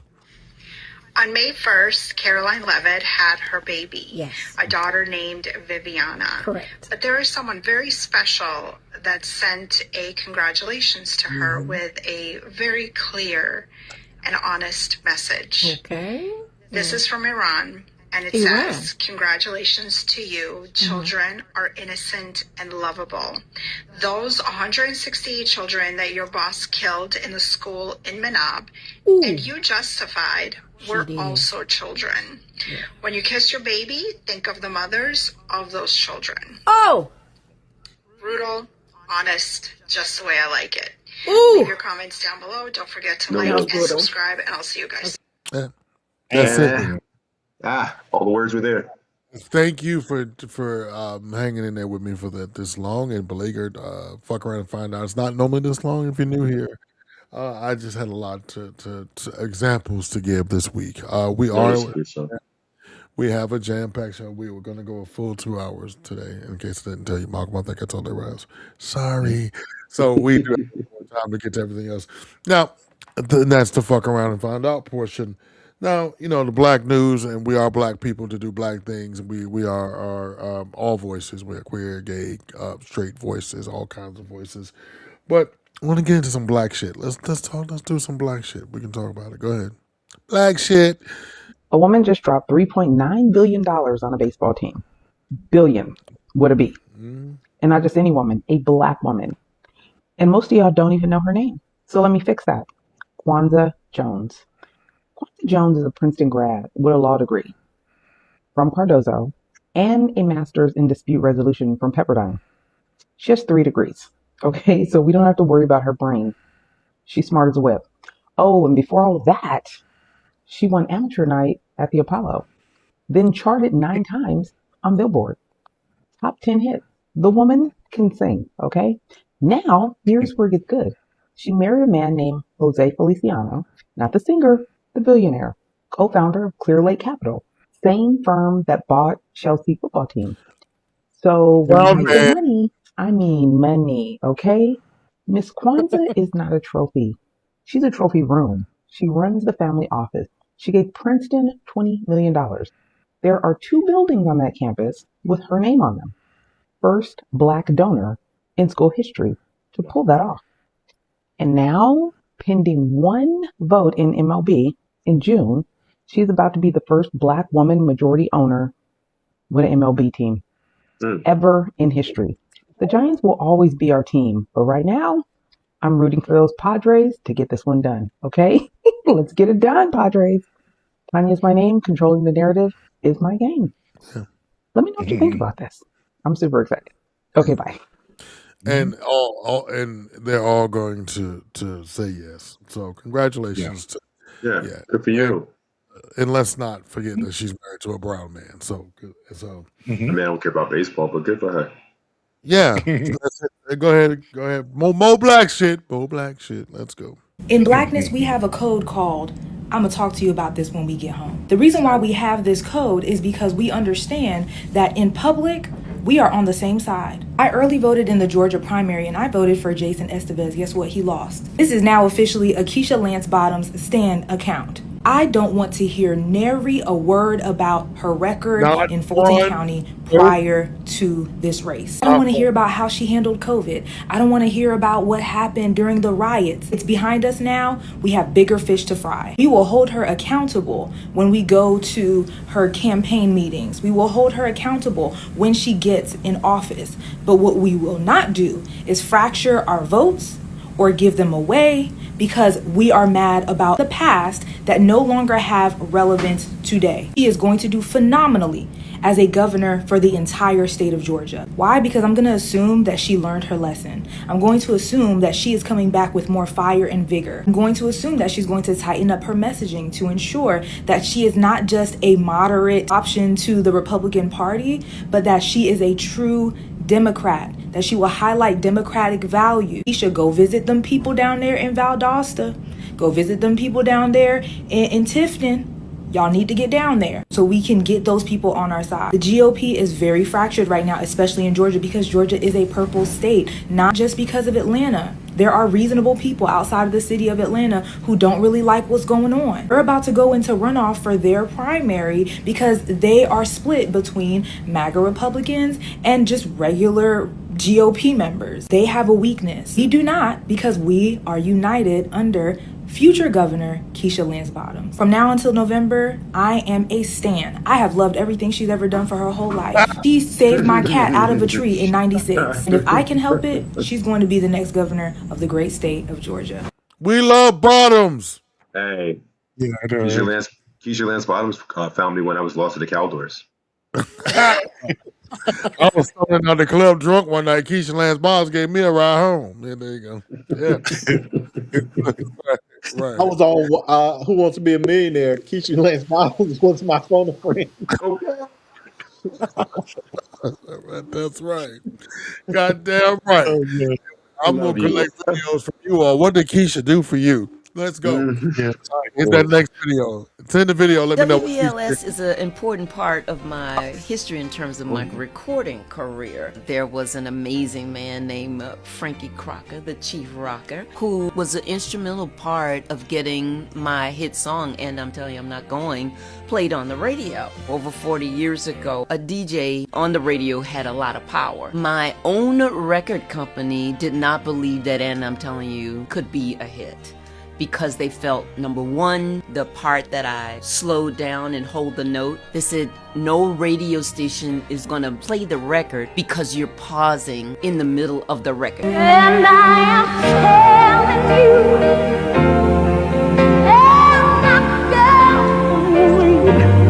They like things to keep going. David Foster, who produced it, he also was quite almost threatening me to get someone else to record it because he did not believe either. And he wanted me to tone it down, tone the whole record down, for them to kind of chop it up a little bit more and not hold the note. And they really fought me. So at this particular point, I'm only 21 years old, so I didn't know anything about the music business. I just knew that in the theater, 8 times a week, this is how I sang the song. And I thought that people should experience the song as I sang it every night. you're gonna love me. So Frankie came to see the show. And he said, people have to hear this. This is amazing. So he started playing it on his show, and other stations followed suit and kind of forced my record company to get behind it. And look how much you proved them wrong. Best R&B vocal performance female, and I am telling you, I'm not going. That was a good James. Oh, that looked like a good time on stage, didn't it? Oh my God, yes. That was a good time waiting to happen. So to catch like that in musical facts and history, join it's me, Randy, down there at 7 p.m. Eastern Standard Time on Mondays, right after Malcolm and I spin that beautiful wheel at 4 p.m. I'm right back at it after a small break and a little bit of a little supper, as the old people call it. It's right before dinner I have supper. So after I have a little supper, I come on back, my man. It's me, Randy, for more this weekend. This week, we will be tackling somebody from New Jersey, and I'll be spotlighting a song that moves me deeply. So if you want to see the Townsend, Mr. Drayton, drop a tear, crocodile, not crocodile, an actual tear. And tune in Monday, 7 p.m. Eastern Time. It's a holiday. What else you got to do? So get your shit off the grill, Malcolm, and come on in the house and watch it outside on your phone. I don't care what you do. Call your mama. I don't know, whatever. Next. Well, it has come to my attention that there are some white people in the nooks and crannies of social media who are pissed, who are upset, who are trying to wrap their heads around the news that Quinta Brunson is developing and planning to star in a new movie about Betty Boop, saying it's a diversity hire. But let me help y'all real quick. In case you didn't know, the sound and the identity of Betty Boop was stolen from a black child. The character of Betty Boop first appeared in a 1930s short film called Dizzy Dishes. Originally, she was designed as a dog-like jazz flapper before becoming the Betty Boop people know today. And the caucasity is all over this story. In 1932, A white singer named Helen Kane sued the studio for $250,000. She was suing for financial damages, and she wanted to ban the Betty Boop brand completely. Her claim was that the studio stole her identity and stole her sound. And you know what? She was partially right. The studio did steal that sound. The studio did steal those movements. They just didn't steal it from Helen. Because the case revealed that the studio was a thief, but it also revealed that Helen's ass was too. According to court summaries, in 1928, Helen and her manager attended a show in New York City. Performing on the stage that night was a young performer by the name of Baby Esther. She took the stage and performed in her classic baby voice, her boop oop doop, I hope I said that right, signature scat style, and her overly exaggerated facial expressions. She was known for this. This was her thing. So what did Helen do? Helen took her white ass back to the hotel room and started practicing. Stole the act, took the show on the road, and made that her new career. And then turned around and sued a studio for stealing the identity and the sound that she stole from a black child. Well, Kane lost the case, didn't walk away with a penny or nothing. And her career, well, gone. Baby Esther never received royalties, was never compensated in any kind of way, and never really received the credit for this. The studio basically found loopholes around that. So no, our Queen Quinta Brunson developing and starring in a movie about Betty Boop is not some random diversity hiring choice. But if anything, this is reconnecting the character to a part of history that people have ignored and tried to just brush under the rug for decades. I'm glad Quinta's doing it, and I'll be the first in line to go watch the movie. How's that? For some Black history. There you go. How you There like you go. boop, boop, ba, doop. Next. Atlanta's the only city where you realize how many black people are there. I thought this was funny too. Not that there's more black people there. They're wearing everything and Now, this clip sounds funny to a few, but what he's basically describing is what it feels like to be the minority. So he's realizing how many black people there are. That's striking to him. And then he goes, they got everything on. So he's recognizing that African American people have wealth, and we drive nice cars and have nice houses and clothes and jewelry, and we're successful in all forms of business. And so I've never felt like a minority living in the city of Atlanta my entire life. I don't know about outside the city, but Metro Atlanta, it's clear, and that's a very powerful thing. It's very inspiring and gives you, confidence that you can accomplish anything, through politics and business. So yeah, pretty interesting clip. But he's right. But he's a little, he's a minority, and it made him uncomfortable, and that's how a lot of black people feel all over the rest of the country. Yeah. So no, I remember that. I remember when he got to another part where he said, like, he got into a restaurant. He said it was a nice restaurant. He was looking around and he saw, like, all these nice dressed black folks. And when he gets to the counter, he says, "Are you for DoorDash?" Yeah, that comedian's problematic anyway. But yeah, I love that. Because you do not look like you belong here, for sure. Right? Do you? Yeah. I asked my fucking a minute. Are you part of the crew? Are you cutting the grass? What's happening? That's how white people look at in Atlanta. Even like just as many affluent white people live in Buckhead, but just as many affluent black people do too. It is evenly split down the middle. So, like, we treat white people like the help in Atlanta. We do. That's the truth. I can't even say anything. That's why it's so funny. It's so funny because it's true. That's the thing about it, and I think that's the thing that I love about Atlanta is the same thing I hate about Atlanta.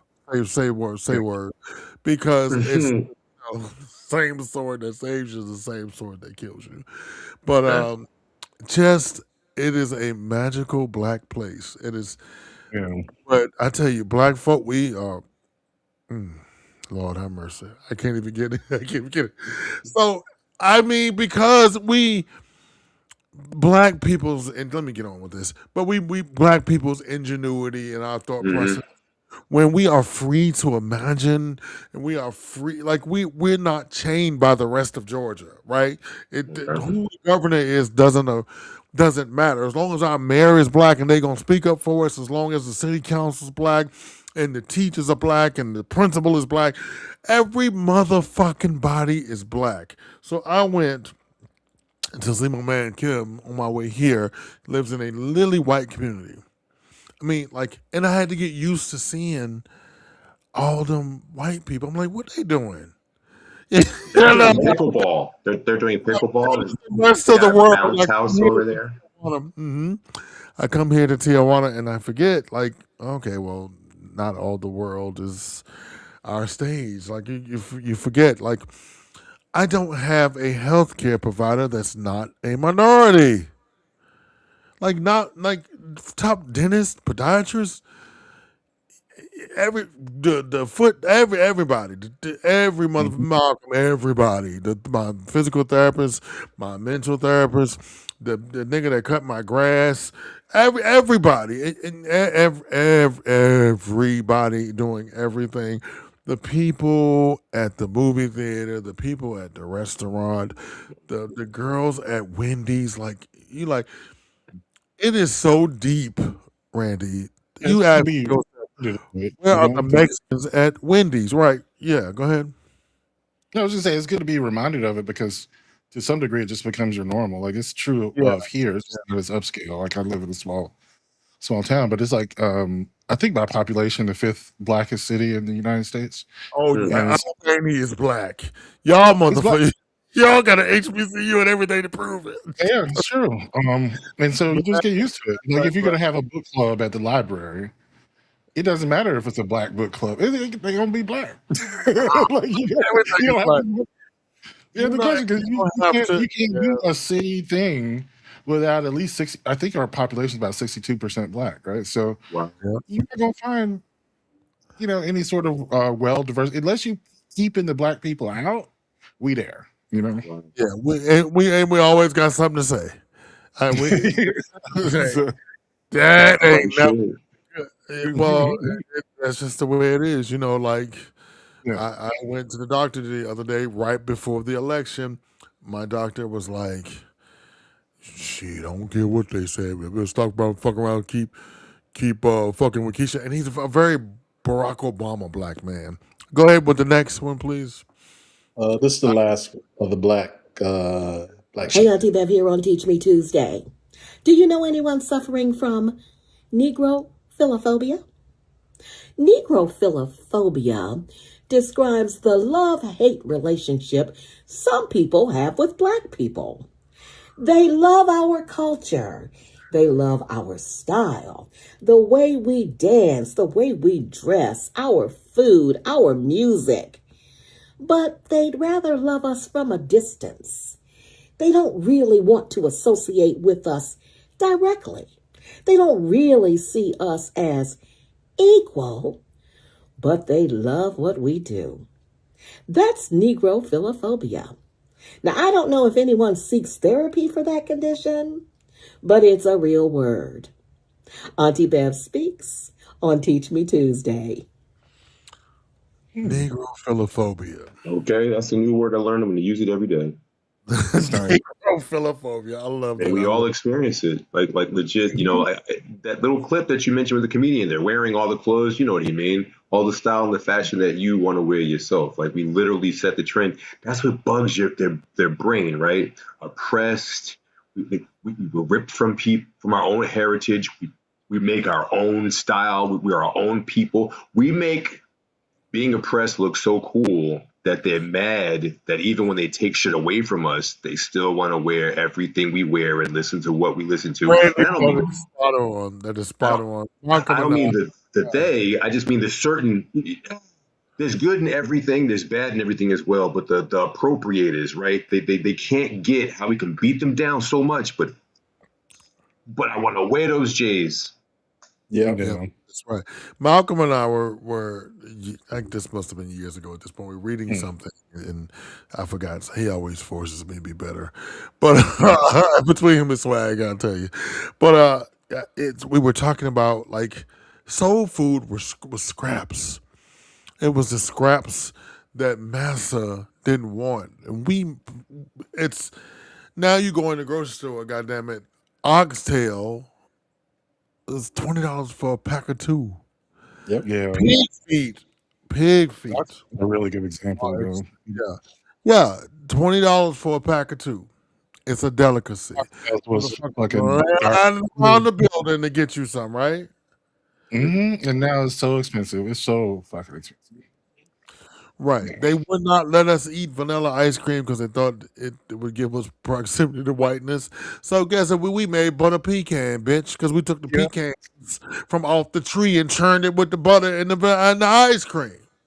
It sounds crazy, but there have been people who have been lynched for eating vanilla ice cream. I know. And now that I'm thinking about it, because I'm going to have my birthday vanilla ice cream. I'm like, what the fuck?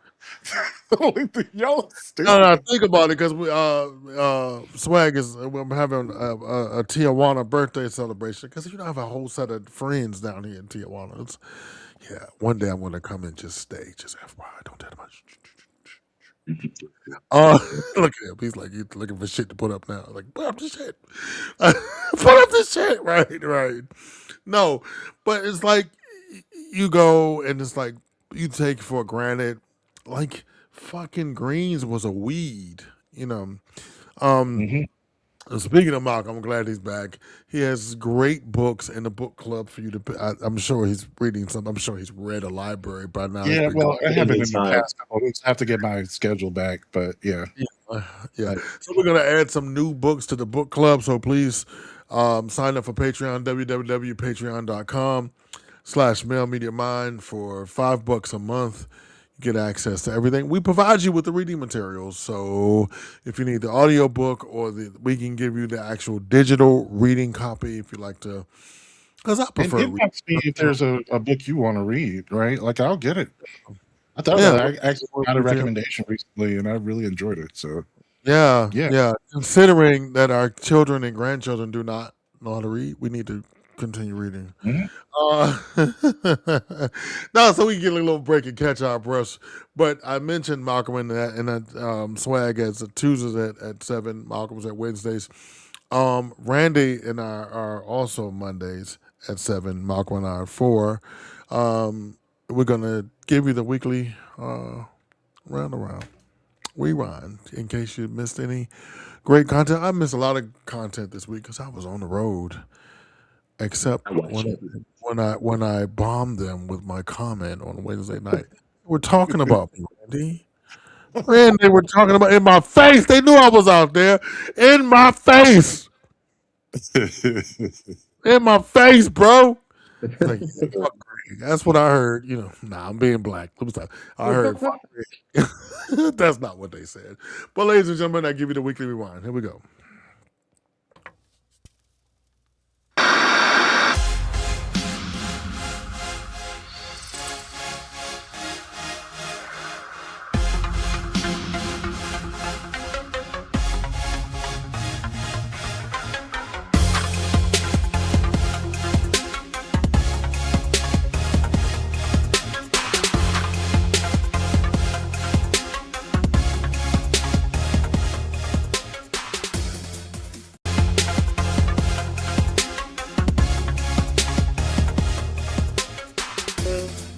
We gonna do our fuck around and find out.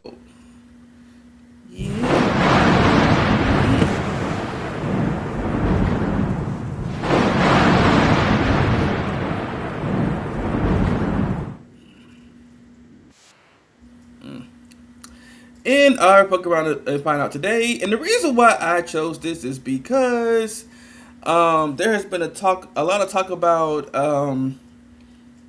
these individuals, these little kids with the powers of pretty much a nuclear bomb inside of them. And one of them is always talking about, I might be the prettiest girl at the party. is nothing more. It is no other than the girls that are sugar, spice, everything nice with some chemical X mixed in. Uh, yeah. If you've never seen the Powerpuff Girls crash out, here's a moment for you. You're a bad monkey, Mojo.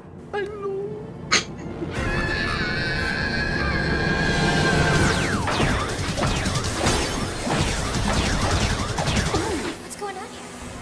What? Huh? Oh, what? You going for something? You going for that? No. You want some more of it? Oh, I want them. You do? No. Yeah?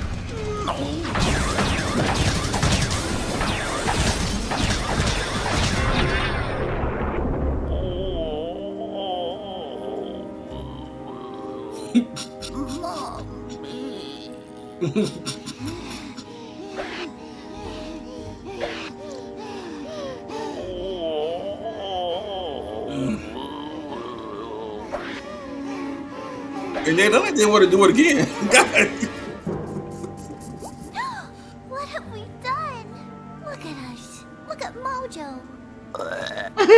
This isn't who we are. This is crazy. Over some candy. Over some damn candy. What's with the kids?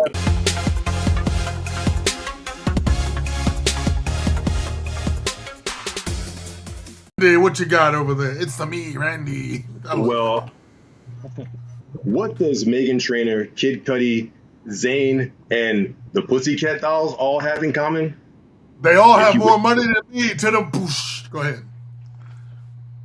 Besides that, if you would guess diminishing returns on their concerts, you would be correct, because we are going to talk about a little known thing that's sweeping the country. It's called Blue Dot Fever. Now, for those of you who don't know, if one was to actually click on, say, Ticketmaster or SeatGeek, once you clicked on the particular concert you wanted to go to, you'd be able to pick from a list of seats, and those seats would all be blue, right? So because no one's going to these concerts, when you click on them 2 weeks before they are even going to start, you have a wave of blue dots all over the place, hence the new industry term, Blue Dot Fever. Now, a lot of people have... I'm sorry to interrupt you. It's me, Randy. So this is when people are not buying tickets and the seats are available.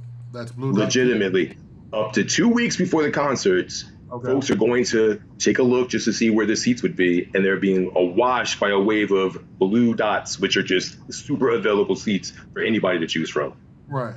Now, are we saying that's a bad thing or a good thing?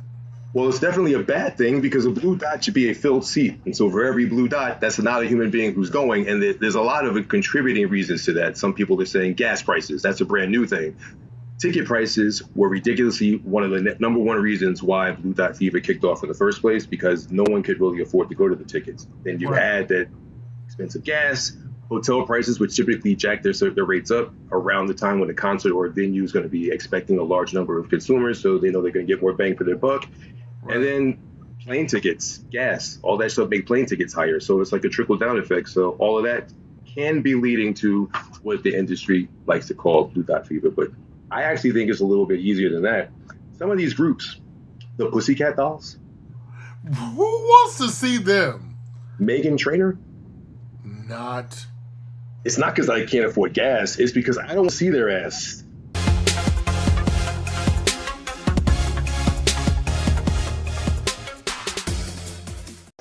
Of this boy, this So child. how old is this child?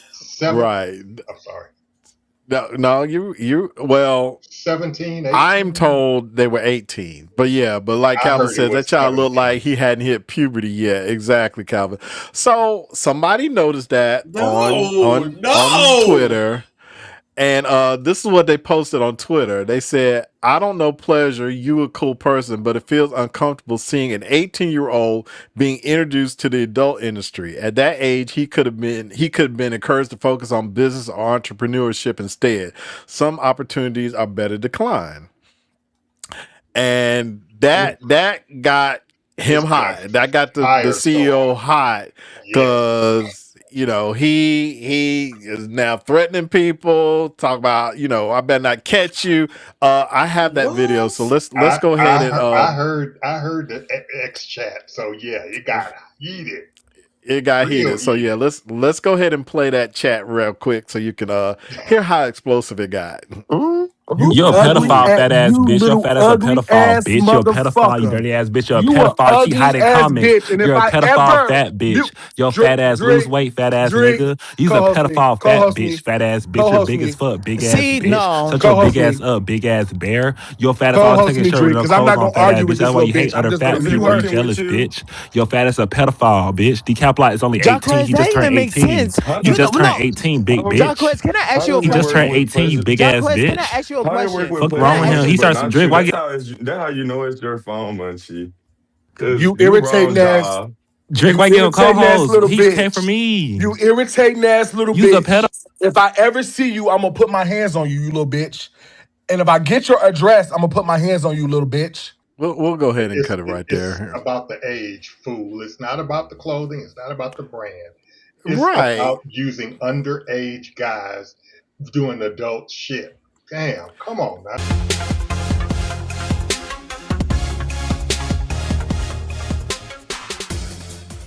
Cancel your plans. We're staying in and watching this hideous home decor show from the 90s. Decorating Sense was a show on HGTV hosted by Joan Steffen, where they would take a budget of $500 to make a room in your house feel like the Great Depression. In this one, Joan and her accessory to the crime, Nancy, have to redecorate a kid's bathroom. The one thing the owners really need is storage.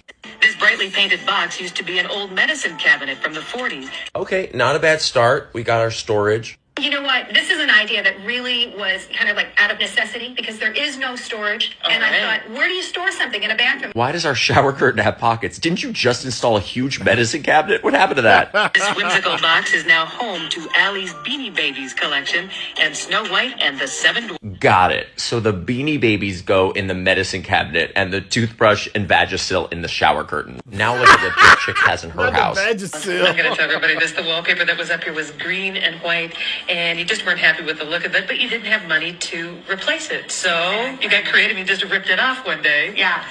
And underneath, this is what was left. This is the backing This is of so cool. A vinyl green and white wallpaper. It just kind of got imprinted on there. That's the pattern. What a great story, Joan. Wow. She took the wallpaper off and then a little bit of the design was left over in this patch. Oh my God, thank you for letting us in on that secret. What's next? You're going to compliment her water stains? Finish this watermark up here. Yes, in general, I think people are interested in the way the seams show, and there are some tears, and there are these stains. It's got that great golden warm feel. I love it. This God, really what? featured on a design show for her water stains. Oh my God, I just love what you've done with the black mold in your basement. The favorite family gathering place is dining around this tin top table. Yes, nothing says family time like a cold metal surface and branches that look like barbed wire, but nobody is braver showing their home on TV than this girl, Basha. Basha's mother had an exact replica doll made from this old childhood photo of herself. Hell no. If you look closely, you can see that even the knee patch on Hell her jeans. no. I'll tell you what, if I had a doll that looked like a Wayans brother in whiteface, I wouldn't be putting it on TV, I'll tell you that. This is a picture of Basha's soul sister. She found it at a flea market years ago, and this photo has followed her in all of her moves. She has no idea who the woman in the picture is, but No she feels the kidding. picture brings her good karma. She just brings a picture of a random black woman with her everywhere she lives and calls her her soul sister. If you ask me, it seems like she doesn't want to be there. She's over it. Cut it out, Basha. For the love of God, let the woman rest. My soul sister. Like, It's like buying a picture with, like, when you buy a frame and it's got like one of those fake pictures in it. He's just like, I don't know who this person is, but you know what? I'm just gonna just leave it there and just lay it out. And people like, well, who the hell is that? I don't know who it is, but it brings me luck. that was my soul sister.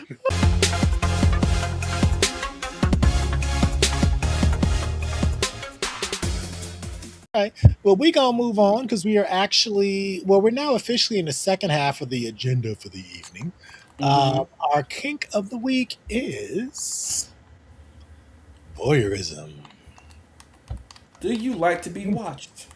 Do you like watching? Do you like to watch? Yes. Mm. So, Okay.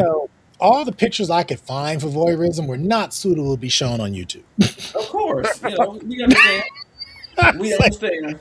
I was looking for a nice, perspective looking through a window or something. Yeah, and they Mm-mm. all had penis in them, so I couldn't do it. Because I couldn't do it. Yeah, I said, damn it, I ain't trying to get us shut down. Nope. But yes, Yeah. voyeurism. You know what? So many of us have become sort of social Yeah. voyeurs, right? With Mhm. TikTok and stuff. Like, it's just so weird. Like I said, when I was getting my show together and looking at some of the stories that people are telling about their lives, it's so personal. Mm-hmm. And like this one woman was, it really did hit me how personal it was. She was cleaning out her childhood home after her father died, and she is narrating it like day by day. I watched 20 days of this woman talking about her horrible childhood. I was like, this is so personal. And watching her clean this like hoarder house, right? Yeah. Like it was one of those, and she did it by herself because she says she was too ashamed to let anyone else in there. And Yeah. so part of her, I guess, exorcism of this part of her past was to make a video series and post it on TikTok. Mm. And I was like, it's a lot. Yeah. Well, for those that don't know, I'll give a definition. Voyeurism is the practice of obtaining sexual gratification or excitement from secretly watching other people while they are undressing, naked, or engaging in sexual acts. Oh, so being a peeping Sammy. Colloquially referred to as being a peeping Tom.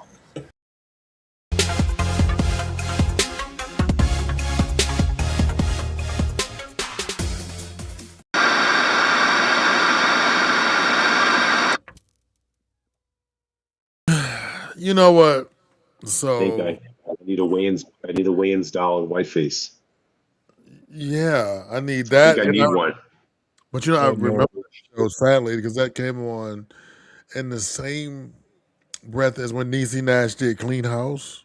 Remember that? No, what's weird though is that I agree. I've seen. I have a few friends who are into action figures and they will they take it really serious. But one time I saw someone who has a machine like a 3D printer, and he made a model of himself. Nope. And that was so creepy. I don't understand why that is. Because the Did he doll. have sex with it? No, it's an action figure. It's like 3 inches. Like He's his using guy it left. so he can fight Ninja Turtles. He wants to be a Ninja Turtle, so he made one of himself so he could put himself in the scenes that he creates with his. Are you still figure. friends with this person? I hope not. Yes, they're awesome. Actually, I love them as a person. But Blink what I'm going to twice say if he's is, in the room with you now. what I'm going to say is that the doll freaked me out. I'm not going to touch it. I'm not going to look at it. The little doll of yourself is fucking creepy. Flash, before we get to comedy, can we go ahead and read? Ark left us a few messages here. Welcome to the show. Everybody's watching. And you can leave comments today. Ark was the only person to leave messages. Super time with Greg and Malcolm is peak. Absolutely. We appreciate you. 4 p.m. Mondays, where you get all your fine podcasts. It's also important to note that the studio behind the character Betty Boop is copying Helen, the white woman. They had no idea about baby Esther, so we chastise Helen. Yeah, we chastise both, actually. Because Queen still ain't getting no money. Og says all the vitriol should be directed to Helen and not the studio, who was obvious or who was, They're down. They both are at fault. Yeah, and I love Quinta though. I want to see that stuff. It'd be funny as hell. It'd be funny as hell. Great. Not necessarily a Betty Boop person, but I'm a Quinta person. So I'm a Quinta person. I don't care about Betty Boop. I'm just saying, if she's doing it, I have to limit my oxtail consumption to once every quarter. It's madness. Yes. Og, you live in Atlanta. What you call it has cheap oxtail. Golden Crust. They somehow miraculously went down on their price of oxen. I don't know. Maybe they're genetically engineering oxen in the back. I don't know. But is he in the room with you now? It's Friday. Blink twice. No. I love your doll. It's amazing. Yeah, it is true. It's something about that. I wonder what the psychology is behind that. But yeah, I thought about how it conjures some like connection to like voodoo and controlling. Is it anatomically correct, Malcolm? Oh, okay. Imagine like a He-Man doll, but no, it was no. Right there. I'm just curious how much he 3D'd. Did he 3D the D? No. Right. Listen, before we go to comedy, we're not going to talk about her soul sister. Bro, the creepy ass pictures she's taking with her wherever she goes, like the fuck? It's gonna look over soul sister. I'm like, but she's like, it gave her good luck. Like the fuck happened to her that was so good? Her name is Basha. Let's start right there. What the fuck is happening? I know. That's her lucky nigga foot. I don't know what. Exactly. No, it is exactly like that. We're so Swag, dehumanized. That pictures of us are like rabbit's feet. Like what the fuck? Swag, your mute button is on. Say it again. Unmute yourself and unmute yourself. Like what? I'm so funny and nobody's saying shit. All we know, this woman, her ancestors may have owned this woman's own descendants. Like what? That bitch, she's not giving her good luck. She's hexing her. That's why she don't got no man. Sorry. She's telling me what you bitch. You ain't never gonna have shit. Celestine is putting the hex on her ass. She didn't even change the damn frame. But that woman look like a woman named Celestine. She is hexing her ass. But anyway, you go to her house, she'll be like, "Who's this lady? That picture came with the photo. Get out. Get out of this house." I don't. Just think of the psychology. Just think about like detach myself. Like you white woman named Basha, and you're at a flea market, and you see a picture of a black woman, and it makes you feel good. That's my first thought. I was like, maybe she's an undercover lesbian and she wants some black cooch. But probably, let's just say whatever it might be. Burping after chugging a 20-ounce Coke, that makes you feel good. Taking a picture of a black lady to move with you everywhere you go, that's weird. That is weird, but it's still. What Rock wants to know is that her lucky nigress. We need to bring her to her house and elaborate a bit. You're that sister. Something about having a black woman makes her feel lucky. Why does that make woman you feel? her soul is probably trapped in that woman's house. So yes, we need to go there and free her. Maybe it's some lingering residue of your ancestors owning black people. Like it just made them feel good to own black people. So you have a little bit of slavery. Like you just own black picture. Slavery like. Yeah, she's slavery adjacent.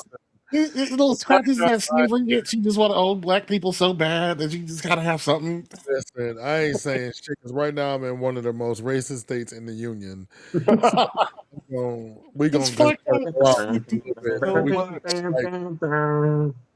we got to go out a little bit, so I'm gonna walk light around this motherfucker. I don't want nobody to say nothing to me. Okay. All right, let's get to the comedy portion. Hey, bro, you know where the gas station at? Hell yeah, you just gonna head down this street, make a right, it's gonna be right there. You can't miss that bitch. Bet, bro, good luck. Type shit, stay smooth. Oh my god, I ate that!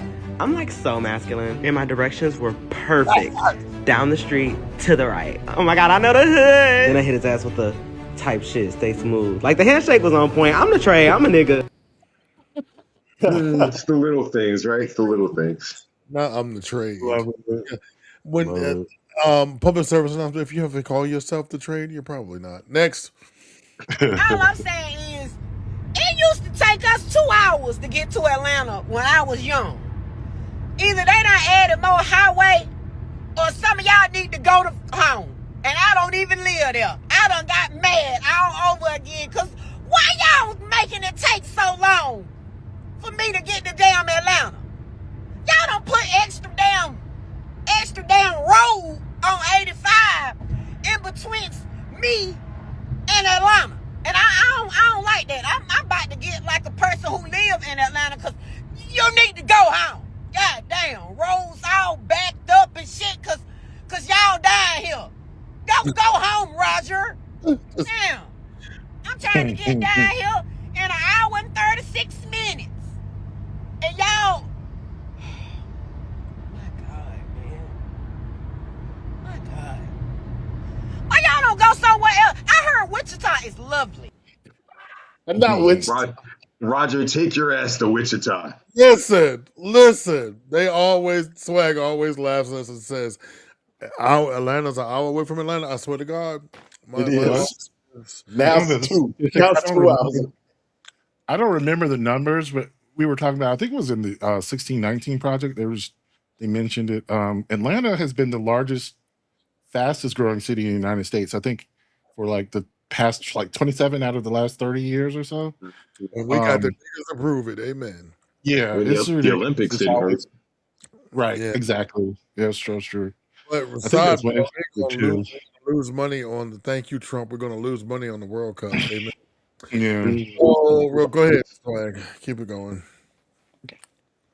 Ex-pimp. Homeless and whoreless. Pimp lives matter. Amen. Just saying. It's the purple for me. Go ahead. So I recently had a lady comment on one of my last videos and said, I can't believe you're doing all that cursing with that cross around your neck. Disgusting. I'll be praying for you. I was like, that's too bad she doesn't like the content. Well, let me check her page out and see what she's all about. So I click on her page in big bold letters right on the front of the page. She says she loves her family, she loves her country, and she loves Jesus. Probably should have put Jesus first, but okay. She has a giant Jesus tattoo on her back with Bible verses inside of the thorns on the crown. Upon further inspection on her page, I noticed she had a link tree, and in her link tree, she had an OnlyFans. Must be how she pays her tithes. And I also saw that she lived in North Carolina. It didn't say exactly where she stayed at, but I noticed her daughter's school in the background of one of the pictures. So I Googled it where it is, and I sent a link to her OnlyFans to all the surrounding churches in the area. So she can get some prayer. I don't know if you know this or not, since Jesus is third in your life, but you know the little passage in the Bible, he without sin, casting stones. You heard of it, right? Yeah, you got me. I do curse with my cross around my neck. But at least Jesus doesn't get a front row seat to watch me get my back blown out for $2.99 a month. Wow. And $2.99 a month. Shout out to her for being a discount whore. Next, please. I'm not going down this rabbit hole with y'all today. Next. I have 2 viruses standing before me, but only 1 vial in my hand. And this vial represents the virus that's still in the running of becoming America's next top pandemic, Hanavirus. What a breakout star. Rural, mysterious, you turn Dirty Rat into who is that? But some of the medical experts on the panel feel that you've been cruising by on autopilot. Ebola, sickening, iconic. You walked so modern day pandemics could run their way through an airport coughing. Each week you've brought in the drama and the feverish heat. But it's the blood, sweat, and tears that you bring a little too on the nose. When we look at the two of you, we see that the timing is absolutely perfect for a pandemic. At a time when public health funds have been gutted and people are raw dogging unpasteurized milk. The only thing that stands between you and global stardom is a man with a worm for a brain and a rock tumbler for a voice. So now the virus that's still in the running to become America's next top pandemic is Ebola. Ebola, you have everything it takes to make it big in this competition, as long as you stop masking it up. Congratulations, you're still in the running to become America's next top pandemic. I'm sorry, Hantavirus, but your time in this competition has come to an end. Please return to the house, pack your rat droppings, and go home. Perfection. That was perfect. Oh my god. He's a funny dude. Next. Yeah, perfect. Hi, Dave Colombo, 5'11", willing to shave, and I'll be auditioning with a monologue from Donald Trump's actual response to whether or not he'll be getting the nuclear dust from Iran from his Hannity interview last night. Okay? All right? Okay. Pay attention. It would take a while. It would take a week and a half. That's a long time to be in enemy territory. No, you gotta move these massive amounts of granite. You know it's granite. Granite's the hardest stone. It's amazing that, those were really powerful bombs that we used. And don't forget, we hit it on top of that. We hit tomahawks on top of that. So no. I don't think it's necessary, except from a public relations standpoint. I think it's important for the fake news that we get it. I'm the one that said we are going to get it, and we are going to get it. We have our eye on it. So, Space Force was my creation. I did that in my first term. It is going to end up going down as one of the most important of all our military. It can be entombed, but I'd rather get it, to be honest with you. It can be, a lot of things could happen, but even despite the statement that, they can't get it, they are, first of all, if we left right now, it would take Iran 25 years to rebuild, and it can never be like it was. It would take 25 years. I would rather get it, but we have our eyes on it. We know exactly what's happening there. We had the other day, there was a man that tried to get into the chute. We saw there was a door blown to smithereens, and we know everything that's happening. If they ever moved on it, and I told them that. If they send a force over there to try, or we see somebody's trying, all we'll do is hit it with a couple of bombs, and that will be the end of that. They won't do it. I said we have 9 cameras on that site, on those 3 sites, 24 hours a day. We know exactly what's happening. Nobody has even gotten close to it. They looked at it in the beginning, and they said there is no way that anyone can ever get down there to the nuclear dust. And I'd still rather have it. I'd rather get it. I just feel better if I got it, actually. But I think it's more for public relations than it is for anything else. Oh, jeez. The other thing we could do is bomb it again. Just make it absolute. But I would feel better getting it. I'm sorry. And we will get it. We'll get it. Thank you. Yeah. Okay, we have security coming to tackle you in just a minute. Do you mind if I have a head start? I'm sorry. That was a bit self-indulgent, but... Yikes. Megalo. Go ahead, Swag. Thank you. Y'all have asked me over and over again not to call the fatback the orange orangutan because orangutans are kind, smart animals. But in my defense... I'm doing my best to adopt the orange slug, I swear. But... Come on! This is what I'm working with here. You see my dilemma. Next, please go. Accurate to me. What y'all yard boy look like? I bet y'all yard boy don't look like mine. Hey, Mr. Parker. Now, why you can't get me a pool boy to come and dress like this and look like this and clean this damn pool? Hey, Mr. Parker. Hey, boys. Oh, my God. Sorry, y'all. Next. I'm willing to bet if we look through the history of the Jackson family, anytime there was drama, I can guarantee you Jermaine was at the center. I can guarantee you, because why are you 71 with a 27-year-old wife and a 3-year-old baby? Jermaine, when you ask somebody what they're doing and they be like, oh, none, just sitting up here looking crazy. I think that's the literal representation of that phrase. Whatever Jermaine Jackson been doing with his life. Just sitting up there looking crazy. Go to hell. That was for you, Randy. Oh, God, that's great. That was perfect. Sitting up here looking crazy with Jermaine Jackson. That's perfect. I love that. Thank you so much, America. Go ahead. It's that Gumby hairstyle. Hey, y'all. Oh, my God. It's about time. I know that ain't who I think it is. It surely is Hansa Geraldine Virus the Third.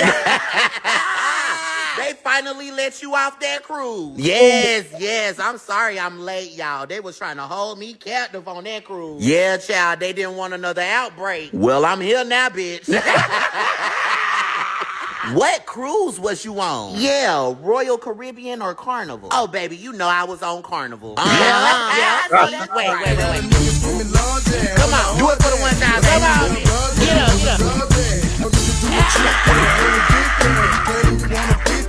Throw that money, yeah. Got birds and I'm running, yeah. About 100, yeah. Stop. So you think they gonna make a vaccine for you? Child, I hope not now. I just got here. Well, Corona, how long was you running around before they put you on probation? Shit, I think I had about 1 year. I'ma try to make it too. Always a carnival. Sad but true. Carnival cruise. When he started working, that was it for me though. Next. Well, where's she at? Mama, I don't know. Well, there she go. Where? You see her with the black ball on?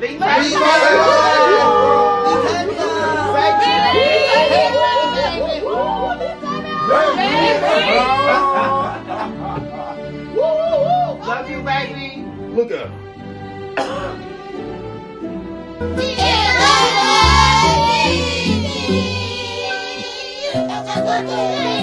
At this time, the students are going to share what they want to do when they grow up. Lee Tavia Jackson. When men grow up, I want to be a stripper. Well, that girl want to be a stripper. Thank you so much, Lee Tavia Jackson. That was not on our bingo card. What you guys a good place to go? Latavia Jackson. Go ahead, swag. I love that. Do you remember, girl? Making sure your homegirl remembers with the lie that y'all both came up with. 1, 2, 3. What about us, girl? Do it. What about us on the phone till dawn, till 3? What have we got? Next. Oh, you gay straight? I mean, I'm straight. I just do videos and content for the people because they like that. But I'm really a cool. I'm a chill nigga. My shorty know what's good. You think other people agree that I'm straight? Yeah. Niggas know what's up. They know where I'm at. I'm in the towns, nigga. You know that.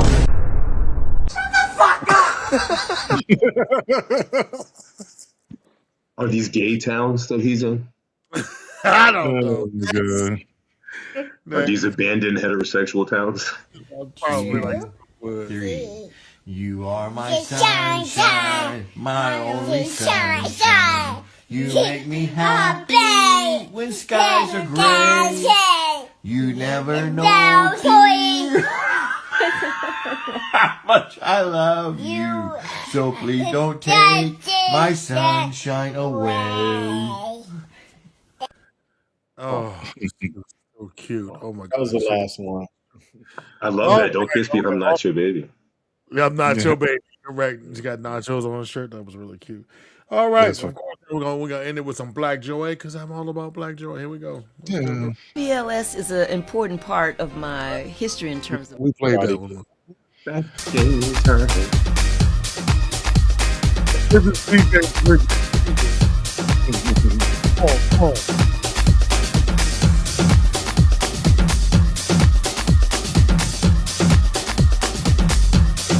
Yeah, we like this video right here.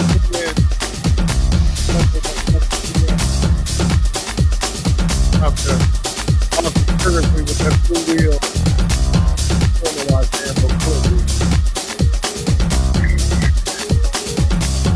DJ Prison out. That's how I want y'all to handle y'all Saturday evening.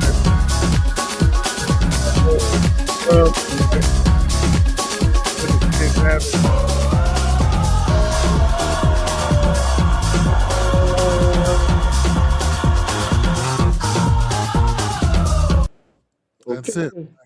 Is it Sunday up in this bitch? We don't know. Go ahead. Not quite. That was it for Black Joy. That's right. That's how I want to end the show right there. Lots and lots of Black Joy. Thank you for joining me for this extended version of the Saturday Sit Down. Get up and wiggle your butt. Let your thighs breathe. If you've been sitting down for a minute, I'd appreciate you. Thank you. Tomorrow, my man, Thick, when the Blurred Council will assemble at 5 p.m. Eastern Standard Time for your viewing and listening pleasures. Please tune in. Like, I don't know what's going on there in the nerd universe. I need help with that. So This is where I turn. Monday, we'll be right back at you for the holiday, Memorial Day holiday. Malcolm and I will be here, right here at 4 p.m. To spin the wheel. I noticed that he didn't spin the wheel on Wednesday. He was talking shit. Yeah. You weren't supposed to see that. I was like, I'm going to surprise you with the wheel on Monday. You know I was out here stalking. You were stalking. At 7 p.m. Eastern Standard Time, my man. It's me, Randy, my favorite spaghetti maker. Right here, it's me, Randy, 7 p.m. Tune in. It's a great show. We're going to focus on someone who's currently on tour. And we have been hearing from a great deal lately. She has some classics, but she has a teaser. She has a small catalog, but it is powerful. If you can guess who that is, tune in Mondays. And don't forget Tuesday, Swag will be back at it, minus me, because I will be on the aeroplane, making my way back to nigga Disney. 7 p.m. Eastern Standard Time, right here in this very chair. Now, I'm going to tell y'all a real thing real quick. My ass will lift and separate it very differently than my chair. It just feels different. But it's still, I appreciate you for letting me borrow your spaceship for today. I appreciate that. Wednesday, Malcolm is back in his seat as EV Mux permits. Wednesdays at 7 p.m. at a time as he gets down to the nitty-gritty of relationships and or mental health. We appreciate. I didn't realize how much I missed you until I was having a mental crisis the other day. And I was like, I need some advice. Thursdays we run re-airings of Two Grooms in a Pod. Tune in to get you a sneak peek or a peek into 21st century matrimony. My man Cream Diggler and his husband Shannon tease and tantalize you about food, relationship issues, just married couple shit. And Fridays, as you see, they were talking about voyeurism last Friday. This Friday, who knows? There might be a nipple slip, it might be a dick slip. You never know. Over there with Uncle P and my man Thick for Life. You know what I mean? Malcolm gonna be in the background holding it down. Glad to see y'all back in the building. Drunk Uncles talking shit. You know what I'm saying? Subscribe to the channel.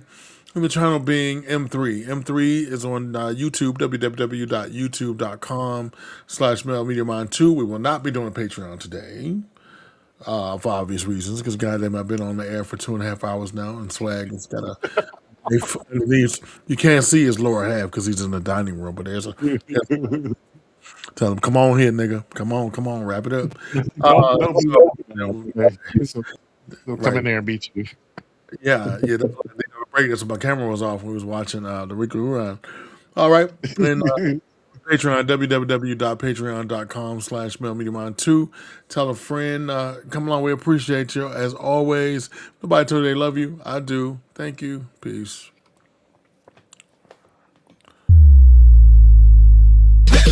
Thanks for checking out this episode of The Saturday Sit Down with your host, the talented Mr. Drayton. Your one-stop shop for the best conversation that you don't want to miss. Please be sure to like, subscribe, and share. And stay tuned for the next episode. See you there.